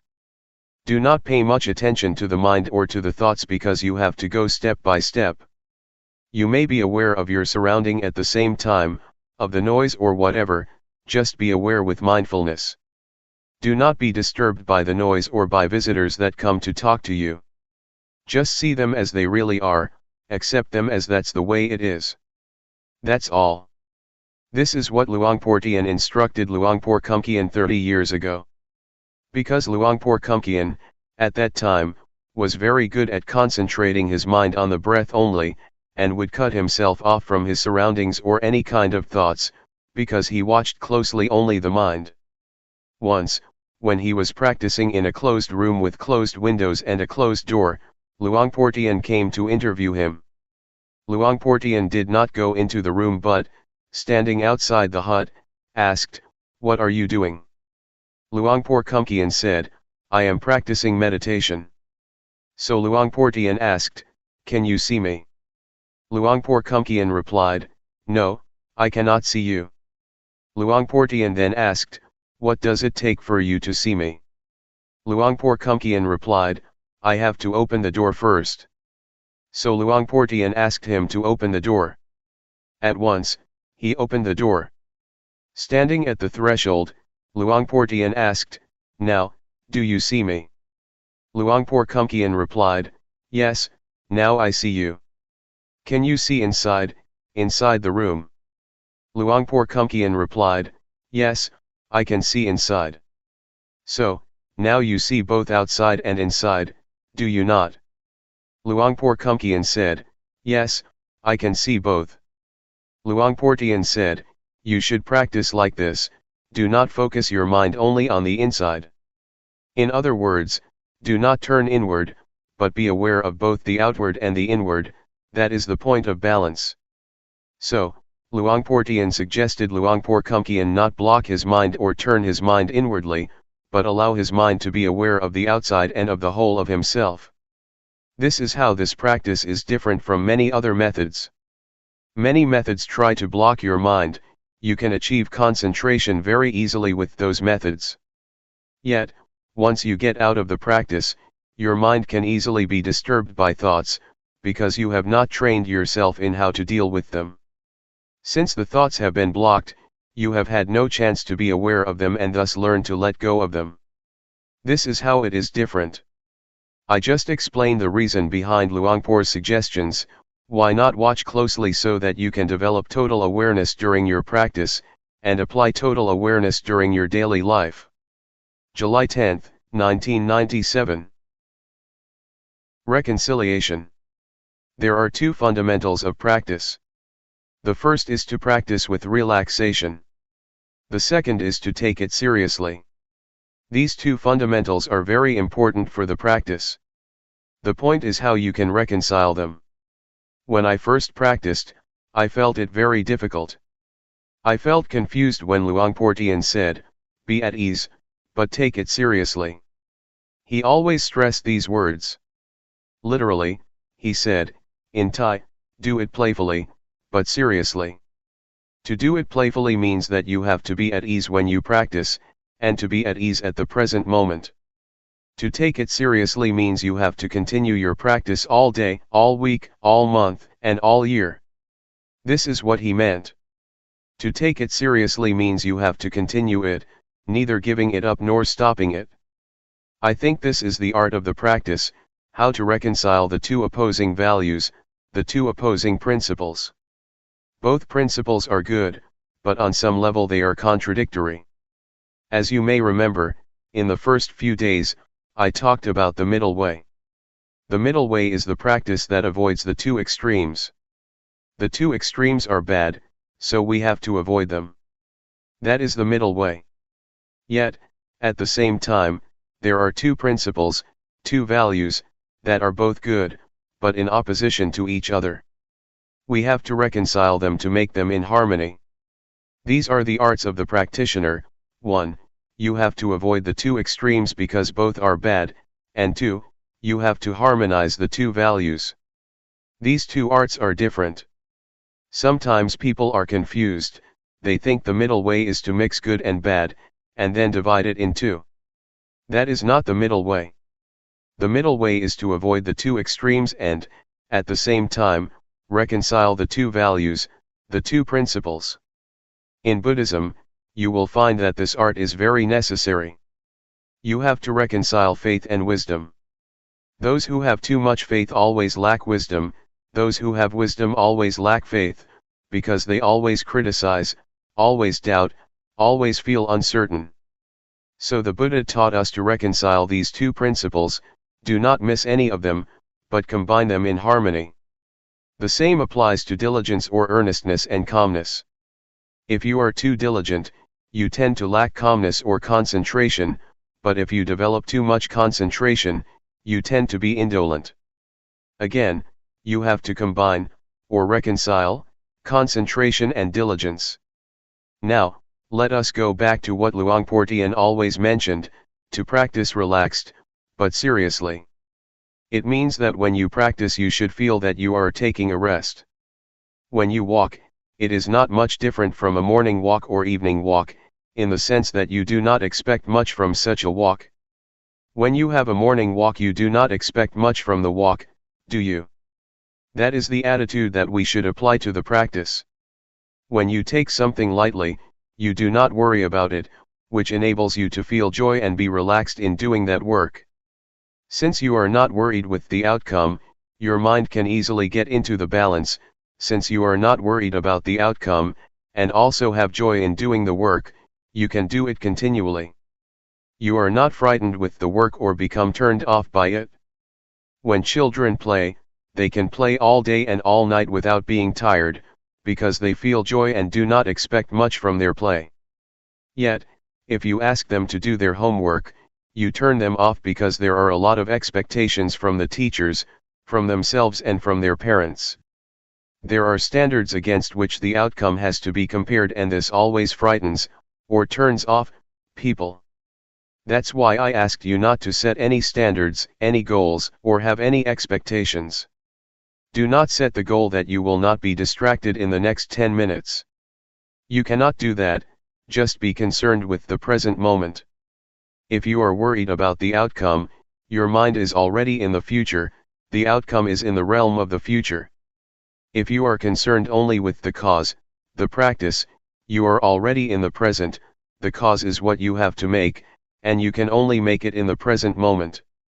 If you can have this approach to the walking meditation, or to any kind of meditation, you will find that this approach or attitude is very helpful to your daily life. In daily life, we always have problems with our work, we are very tense and frustrated because we worry so much about the future, the outcome, or the reaction or response of people. Sometimes we are worried because we want ourselves to reach a goal as soon as possible. When we drive a car, we may feel unhappy because we want our car to reach the destination as early as possible. If you have such thoughts, you cannot drive the car relaxed or with happiness, especially when you are late. You feel upset and frustrated. The desire to reach the destination as soon as possible becomes like a fire that burns your mind. Remind yourself to pay attention to the present moment. It does not help at all if I am worried about being late, because it does not make me reach the destination faster or sooner than if I am not worried. The worry itself does not help, it does not change the situation. What you should be concerned about is trying to driving the car properly and as best as you can, because this is the only way that you can arrive at the destination without delay. So in real life you have to be at the present moment, and not allow the mind to be occupied by expectations or by the future. The attitude that causes suffering to a lot of people, especially people of today, is the expectation of getting the result or reaching the destination as soon as possible. When I write a book, if I think that it will take one more year or one more month to finish the job, I feel worried, because it's still a long time and I am tired already. Yet, if I bring my mind back to the work that I am doing at the moment, I feel less worried, and concentration takes place easily, because being at the present moment brings you calmness and concentration, and can enable you to continue your work without much problem. I think we have to learn how to do work without pushing or driving us at the same time. Just do whatever has to be done. If you do it continually, it is certain that work will produce results. My friend, a Zen monk, spoke about his master. Some of you may have heard of him, Shunryu Suzuki. Shunryu Suzuki is the author of Zen Mind, Beginner's Mind. He has a center in San Francisco. When he started the temple in San Francisco 30 years ago, he had to do everything with his own hands. One of his big jobs was to prepare the garden. A Zen garden is composed of rocks, a lot of big rocks. Shunryu Suzuki is not a big person. He is just like Luangpor, but thinner. All day, he had to carry the heavy rocks to his garden and arrange them. His young Western disciple wanted to help, but after a few hours, he was tired. "Oh, I can no longer do this." He asked Suzuki, his master, "How could you do this all day?" Suzuki said, "I take a rest all day." When he lifted the rock, he just lifted it without much expectation that he had to carry 20 or 30 rocks a day. He did not set a goal, but just lifted the rock without judgment or expectation. His mind was with the rock and with himself, not anywhere else. He felt relaxed, which is why he said that he rested all day and could continue. He was serious about his rock garden, but he did it relaxed. It's as Luangpor Teean said, practice playfully, but take it seriously. To be at ease enables you to work longer than when you take it seriously. Sometimes you drive a slow car, and you can arrive the destination sooner than those who drive at a fast speed. The same is true when you walk up a mountain. Those who do not know how to climb a mountain start climbing fast, and end up reaching the top later than those who walk slower. The meditation master or the hill tribe people just walk slowly, relaxed all the time, relaxed every step, and they reach the top before those who are serious or walk hastily. The practice is the same. Just walk, as you walk, simply walk, and take a rest every step. You will find that you are not tired after you walk the whole day or the whole week, because you take a rest with every step. Please apply this to your daily life. Not only in the spiritual aspect. Take Suzuki as an example, even in the material or physical world, you need to apply this art, the art of reconciling the two principles, relaxed but seriously. You will find that in the real world this is really important. Individualism and responsibility to the community are the two principles you have to reconcile. In this country, they stress only individualism, and you have a lot of crime, a lot of drug addiction, etc., because people have lost the sense of communal responsibility. Individualism and responsibility to the community are both important. Right and duty are two opposite values that you should reconcile. The pursuit of happiness and virtues are both values. You cannot discard either of them.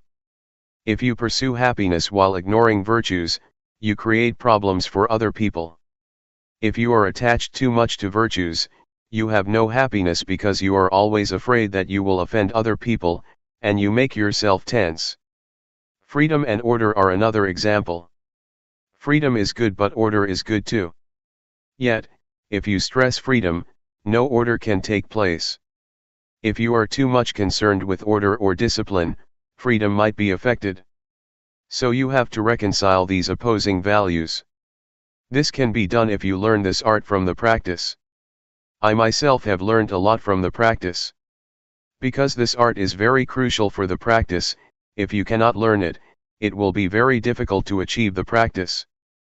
Please take this practice as a way to train your mind to have a skillful approach to your life, not only to meditation but to your whole life, to your family, to your work, and also to society as a whole. This is what I would like to offer this morning. July 11, 1997. Dealing with expectations. Let me elaborate on expectations' relationship to the practice, just to clarify this morning's talk. When I said that we should not have expectations during the practice, I did not mean that we should suppress or try to stop our expectation. This cannot be done because we come here with expectation, and expectation is inherent in our practice. I just want to say that despite our expectations, we should not allow them to bother us during our practice, let ourselves be preoccupied with them, or let them drive our practice. Just realize that, okay, the expectations are there, but there is no more than that. It should be noted that the progress of spiritual practice is most developed when expectations are at their lowest, or we have none at all. For example, after Buddha's death, Ananda tried hard to develop his practice to the level of Arahant, the last level of enlightenment. He had only one day left to finish his practice, before the first council was going to start. This was crucial because he was supposed to attend the council, but only the Arahant could attend. There were already 499 Arahants. The council was waiting for him, but he had to meet the requirement of being an Arahant. He had not yet achieved it, and there were only about 20 hours left. So he tried a lot that whole day, but he still could not achieve the final stage of enlightenment. Finally, at night, he was tired and decided to take a rest by a tree. The moment he leaned against tree trunk, at the moment when he felt that he wanted to relax, enlightenment took place. At that moment, his expectation was very low, either because he felt hopeless or because he just wanted to relax. I think the experiences of other enlightened beings are just the same. They get enlightenment or receive intuitive insight, when their minds are relaxed and in harmony with the present moment. Some of Luangpor Teean's disciples got insight while they were harvesting the crops, obviously with mindfulness. This law of enlightenment, or law of intuitive insight, also applies to the world of scientists and the world of daily life. You may have heard of the story about Eureka and Archimedes. He tried to find the law of density and he could not find it, until the moment he got himself into the bathtub. At that moment, he felt relaxed. After working all day, he just wanted to take a good bath. The moment he submerged himself in the bathtub, he realized the law of displacement, which is crucial for the calculation of the density of objects. If you want to know the density of this chair, you put it into water, calculate the volume of the water that overflows, or is displaced, the weight of the water and the weight of this chair, and then you know the density of the chair. So, the word Eureka, or the intuitive knowledge of Archimedes, arose when he had no expectation. The same applies to Newton. He found the law of gravity when he was going to relax under the apple tree. An apple fell. He realized the law of gravity. At that time, he had just put aside his research, so his expectations were very low at that moment. You see how intuitive knowledge works. It works when expectations are very low, and especially when you are very mindful in that present moment. So, the point is how you can practice without the drive of expectation, the drive of desire. This is a problem because we are usually driven by desire or expectation. In Buddhism there are two kinds of motivation.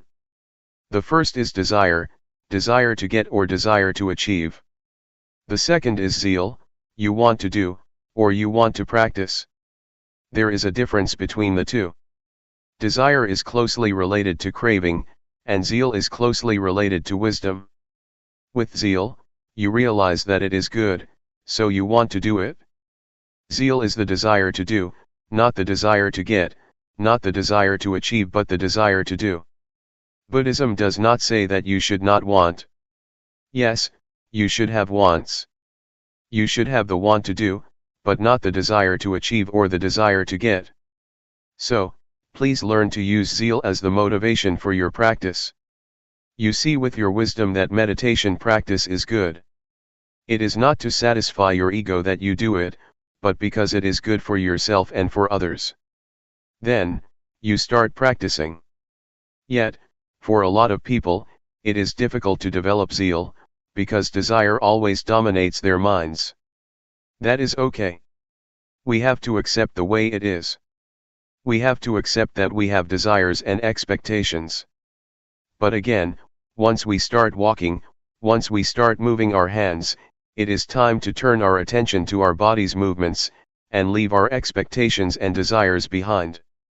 Submerge yourself in the present moment, in the act of walking, in the act of moving. When you get the results of the practice, you will have confidence in the practice, and you will see for yourself, oh, this practice is good. You develop zeal because you have seen for yourself the results of the practice. This is how zeal is developed. You see it yourself, with your mind, oh, this is good. So you develop the inclination to practice, and this time you practice without the drive of expectation. You enjoy doing it, so you just do it. Enjoyment is the result of your zeal. If you enjoy something, you do it. You do not mind what will happen. I like it. I enjoy it. So, I do it. There is no more than that. Find out how you can enjoy the practice. The more you enjoy it, the more you will practice it relaxed and at ease, and the more you will get results. The more you get results, the more you become confident, and then you will just do it. We do not need the drive of expectation or the drive of desire. I think this is the motivation that people lack. We are taught that only desire can drive people to do things. Actually, there is another motivation that can get us to work.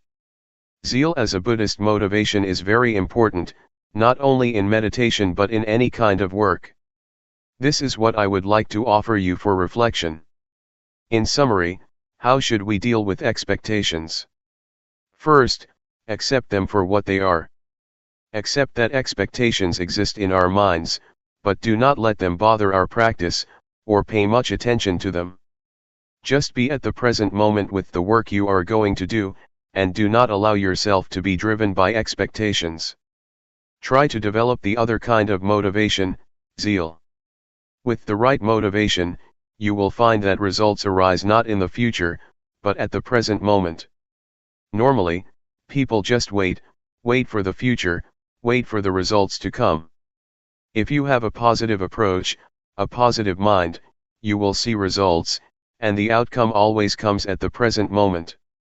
Please be sensitive to the immediate results, that always take place but that we always ignore. As Luangpor always says, once you move your hands, you already get the outcome, the awareness. You need not wait for the future. It has already arisen, but you have to be aware of that. That's why we can be happy at the present moment, because we get results at the present moment. We do not need to wait for the future. It is too risky to wait for the future is uncertain. But, the immediate result is guaranteed by our practice. That's all for this afternoon. July 11, 1997. Unreliable thoughts. I am sure that you all have a lot of experience with thoughts and emotions. Some of you may be able to see the thoughts themselves. You may realize that these thoughts, emotions, and feelings are quite unstable, which is why they are uncontrollable and unreliable. But, despite their instability, thoughts and emotions have a lot of power to tempt us, because they need our attention to sustain themselves.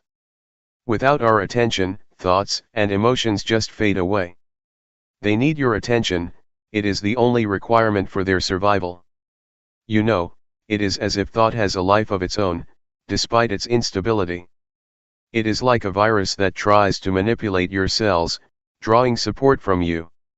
If you are not aware of such nature of thoughts and emotions, you can be easily tempted by them, deceived by them. They try to lure you, saying, "Hey, I am you." My thoughts call me, saying, "I am Paisan, I am yours, so you should take care of me." Sometimes I am tempted to take them to be my belongings, because they are very smart thoughts, very intelligent thoughts. I would like to grasp them, but you have to be careful, not to rush and grab them. Do not believe them so quickly because they are unreliable, especially the unintentional ones.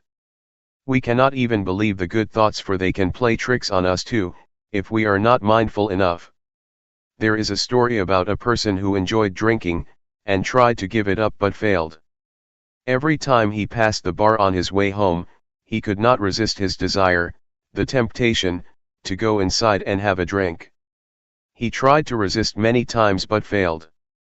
One day, he was determined that he would not fail himself anymore, so he prayed to the Buddha, to the Dhamma, to the Sangha, and to all the other deities, after he finished his job in the office. He felt quite strong after he had asked for help from everyone to increase his willpower. When he approached the bar, the temptation arose, but he tried to deny it. No, this time no. But on his first step in front of the bar, a thought arose, "Hey, why don't I have a last drink?" "No, no, no. I can't," he said to himself. On the second step, "Hey, okay, not a full cup, only half a cup." "No," he said, and he proceeded. The bar was not very big, but those few moments seemed to last a very long time. Then, another thought came up, "Okay, 1/4. "Better not," said a voice in his mind. Suddenly, his friend in the bar called, "Hey, come come." Again, he refused. But then he thought, "Hey, it will break the friendship if I refuse his offer." But, he was still determined not to drink. Thoughts of every rationale you can imagine flashed through his mind. Nevertheless, he finally passed the store. "I've done it. I am the winner." He was suffused with a sense of victory. Suddenly, a thought came up, "Hey, let's celebrate the victory." He then turned back to the bar. Thoughts can trick us. They are very rational, and can turn even victory into disaster. We should not believe them but try to see them, so we do not fall into their trap. So, mindfulness is very important even in daily life. Every year many old women would come to see Ajahn Chah, a big master in northeastern Thailand, and ask his permission for them to stay at the temple, because they had quarreled with their husbands. Everybody would say, "I will stay here for life. I will not go back to my house anymore. I am fed up with him. No more. I am disenchanted with the household life.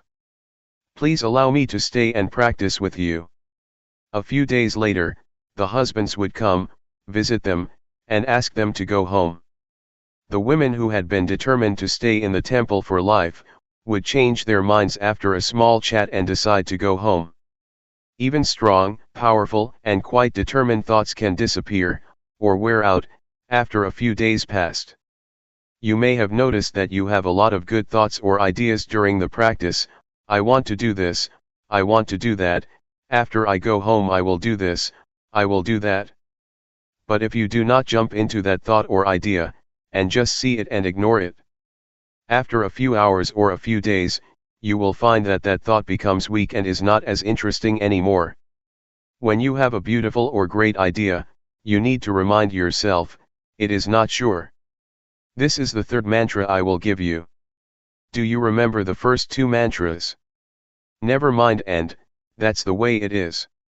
Now, the third one, it is not sure, or is that so? If you reach some conclusion about someone, like, this guy is very bad, this guy is unfaithful to me, this guy is deceiving me, or this guy is very good, he is very generous, you should say the mantra to yourself, is that so, or that is not sure. If it is a real thought, a real judgment and the right conclusion, it will last. Otherwise, it will waver and weaken. So try to see thoughts as they really are, unstable, uncontrollable, and unreliable. Unless they are born out of wisdom or mindfulness, they are completely unreliable. This is just the first step of insight into the nature of thoughts.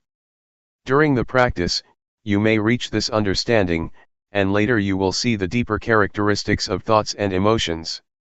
Luangpor repeats many times, they are impermanent. They are unsatisfactory. They are not self.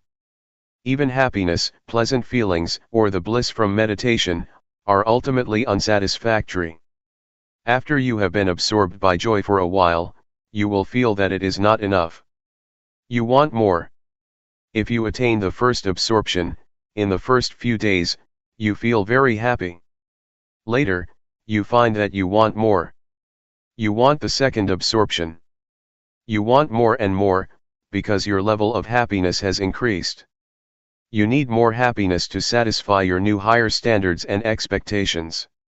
It will never end.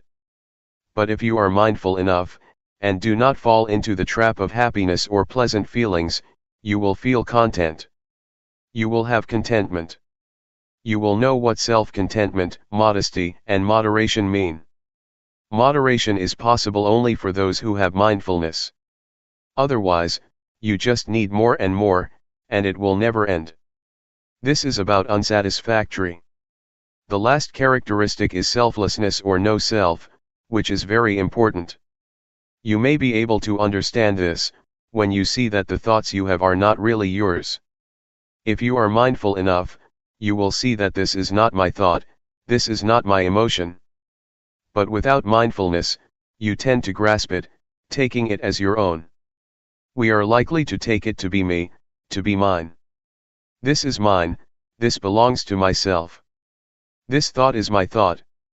If you disagree with my thought, you disagree with me. You take it personally. A lot of problems arise because of such disputes. When your friend disagrees with an idea which you take to be yours, to be yourself, you tend to be angry. Since you feel that he or she is questioning you. But, if you take this idea as just an idea presented by you without attachment to it, it does not matter at all if your friend disagrees with your idea. With your practice, you keep being aware of the thought, you see it come and go, arise and cease, occur and pass away.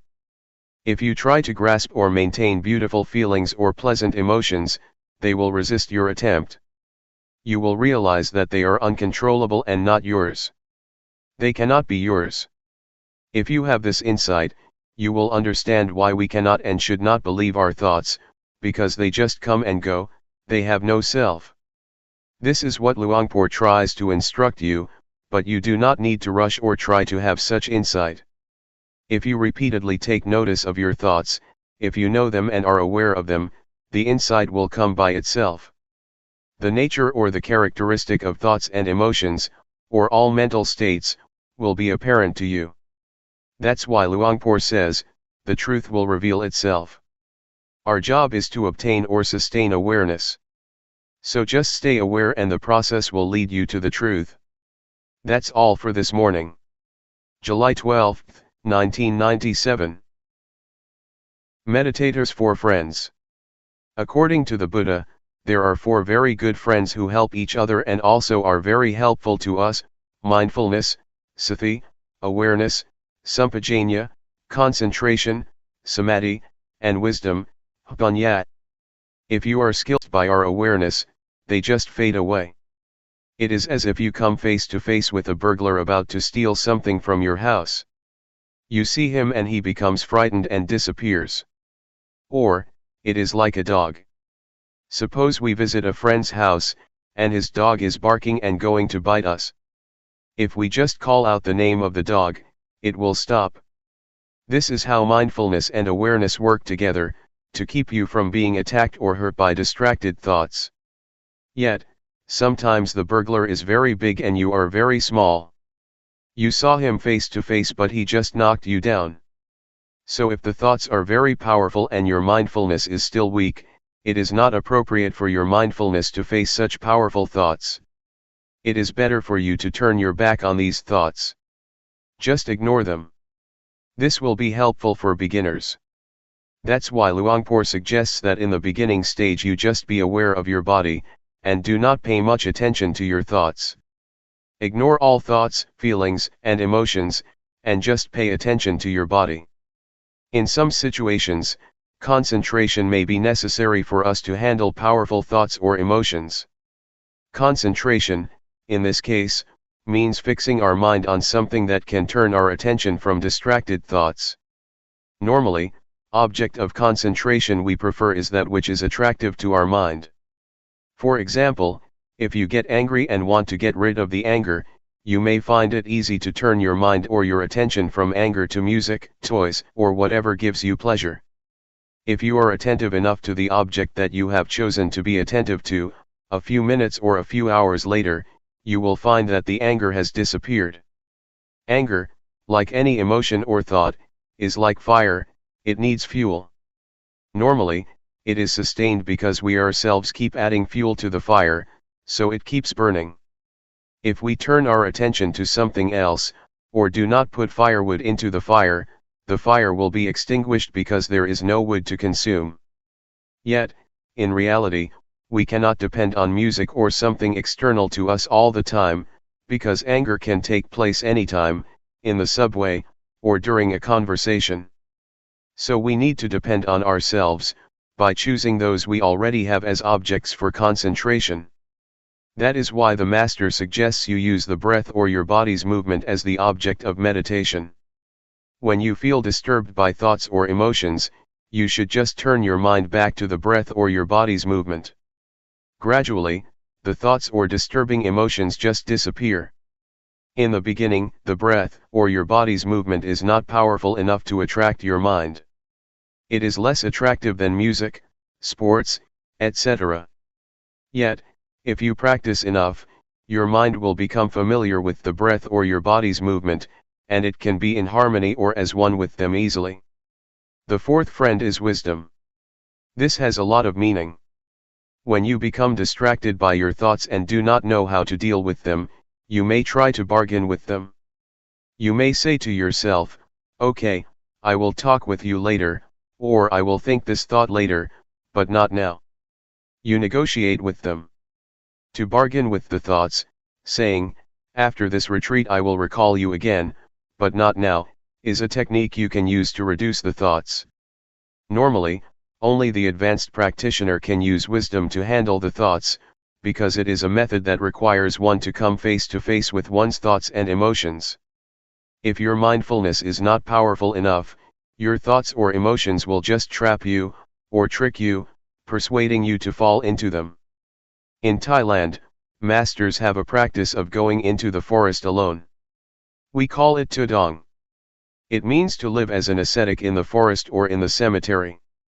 A lot of things may happen: fear, the beast, tigers, or elephants can attack the practitioner. Many masters find that the fear or threat from the wild animals is good instrument, good condition, or great situation, to pressure them to develop concentration, because if they turn their attention from the breath to the beast, they will be overwhelmed by fear. Because they are really afraid of the beast, their minds turn inward, developing concentration a lot. So masters use the threatening situation to force their minds to look inwards. This is a skillful and unusual way of developing concentration and mindfulness. One master, Ajahn Chah, tried to look into the fear to investigate it. When the powerful fear arose, he investigated the fear and asked himself, "What are you afraid of?" A voice replied, "I am afraid of death." Then he asked himself, "If you don't die today, won't you still die tomorrow?" "Everybody has to die, today or tomorrow," he replied. So, he asked again, "Why should I be afraid? Everybody has to die." This enabled him to face death at that moment with peacefulness. Some masters in that situation just keep asking, "What am I afraid of?" "I am afraid of the tiger." "Which part of the tiger are you afraid of, the tail, the ears, the eyes, the legs, or the claws?" "No, I am not afraid of the tail, nor the ears, nor the eyes, nor the legs, nor the claws." "So, what are you afraid of?" "I don't know." With such penetration by wisdom, fearful emotions just pass away. They do not use rationalization, but an analytical mind to divide the tiger parts, and they do not feel fearful. But as Luangpor says, if you have insights into body and mind, into the nature of body and mind, into the temporary state of body and mind, such insights will enable you to go through all problems, distraction, and negative emotions very easily. With a flash of insight, you can go right through them, you have no need of questions and answers. If you understand that these mental states are impermanent, unsatisfactory, and not self, the thoughts are there but they are not me, they are not mine, you become detached from them and they lose the power to tempt you. This is how wisdom works to solve problems. This is just a summary of how to use the different means of dealing with the enemies of the mind. We are like warriors, we need to know many kinds of weapons to deal with our enemies. If you only know one weapon, it is not enough to handle different kinds of problems. In fact, a sense of humor can help you too. If you take any given thought too seriously, you will get into trouble, but if you make fun of it or have a sense of humor, you feel more light-hearted. You can laugh at it, as Luangpor always says, laugh at your thoughts and tell yourself not to be crazy with them. That is also helpful. For example, when you are disturbed by the noise of building construction, visualize the face of the man who is doing the job. Oh, what a poor man. We will have no hostility toward him, but rather pity him. Please learn how to use various techniques, or virtues, for your own benefit, for your own spiritual practice. Nevertheless, I am not much worried about the problems that we face, because when we have problems, we tend to be careful. It is when we are happy that we tend to be careless, and drop our guards like the alcoholic man in the story that I told you earlier. He was very careful when he walked past the bar, which is why a lot of temptations could not persuade him to drink. But when he passed the store, he became proud. Oh, I am the victor. I am the winner. At that moment, he became less careful, and the desire to drink tricked him, convincing him to go back to the bar. Please be careful when you achieve some level of spiritual success, when you have insight, or when you attain the well-developed mindfulness. At that moment, you have to be very careful. There is a story that in China, during a talk like this in a temple, there was an earthquake. All the disciples ran away, but the master stayed still in his place, showing no sign of fear. The next day, after the chanting and the Dhamma talk, there was question and answer session. One student asked, "What is mindfulness?" The master replied, "Mindfulness is the ability to be calm in time of danger. For example, did you see me? When there was an earthquake, I could stay still and drink water without showing any signs of fear. Did you see me tremble? No." One student answered, "You did not drink water. You drank soy sauce." So, please be very careful with pride and conceit. They are very dangerous. Conceit is the last obstacle that only the Arahant can get rid of. Be careful.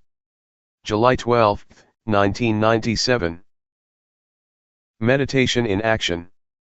Meditation enables us to be with ourselves, to see ourselves speaks, sometimes silently, sometimes loudly, sometimes frustratedly, and sometimes happily. You can see how silent or how loud your mind is.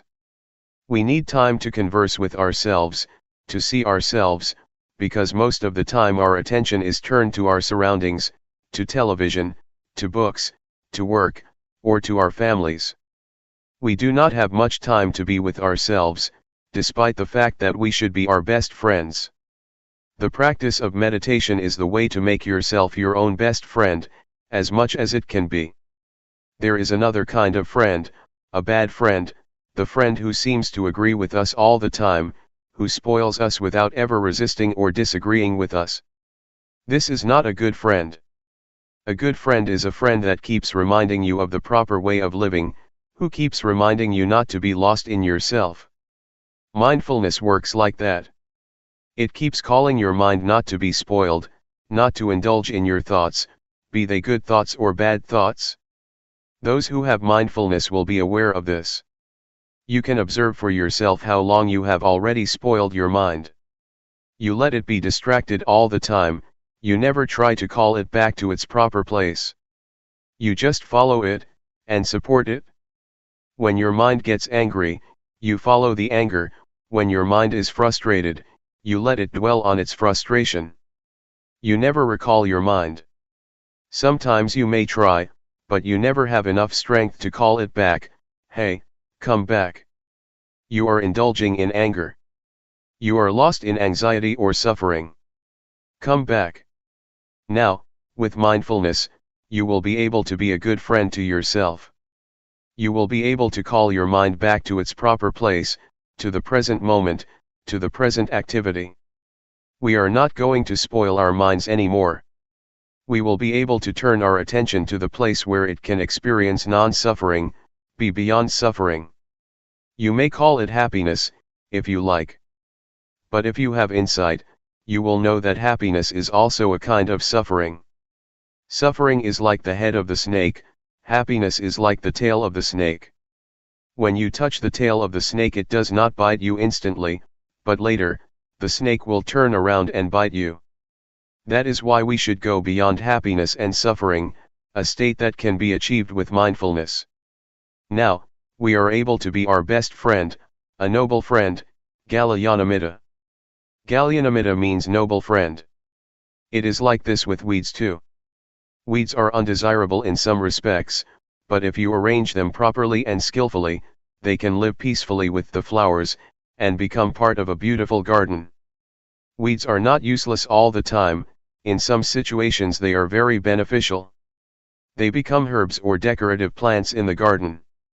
Learn how to arrange the ugliness or the undesirable qualities in your life properly and skillfully, so they can be transformed from harmful to beneficial properties. Anger can be transformed, anxiety can be transformed, jealousy can be transformed, hatred can be transformed, but these transformations are not possible, if you do not know how to come to terms with them.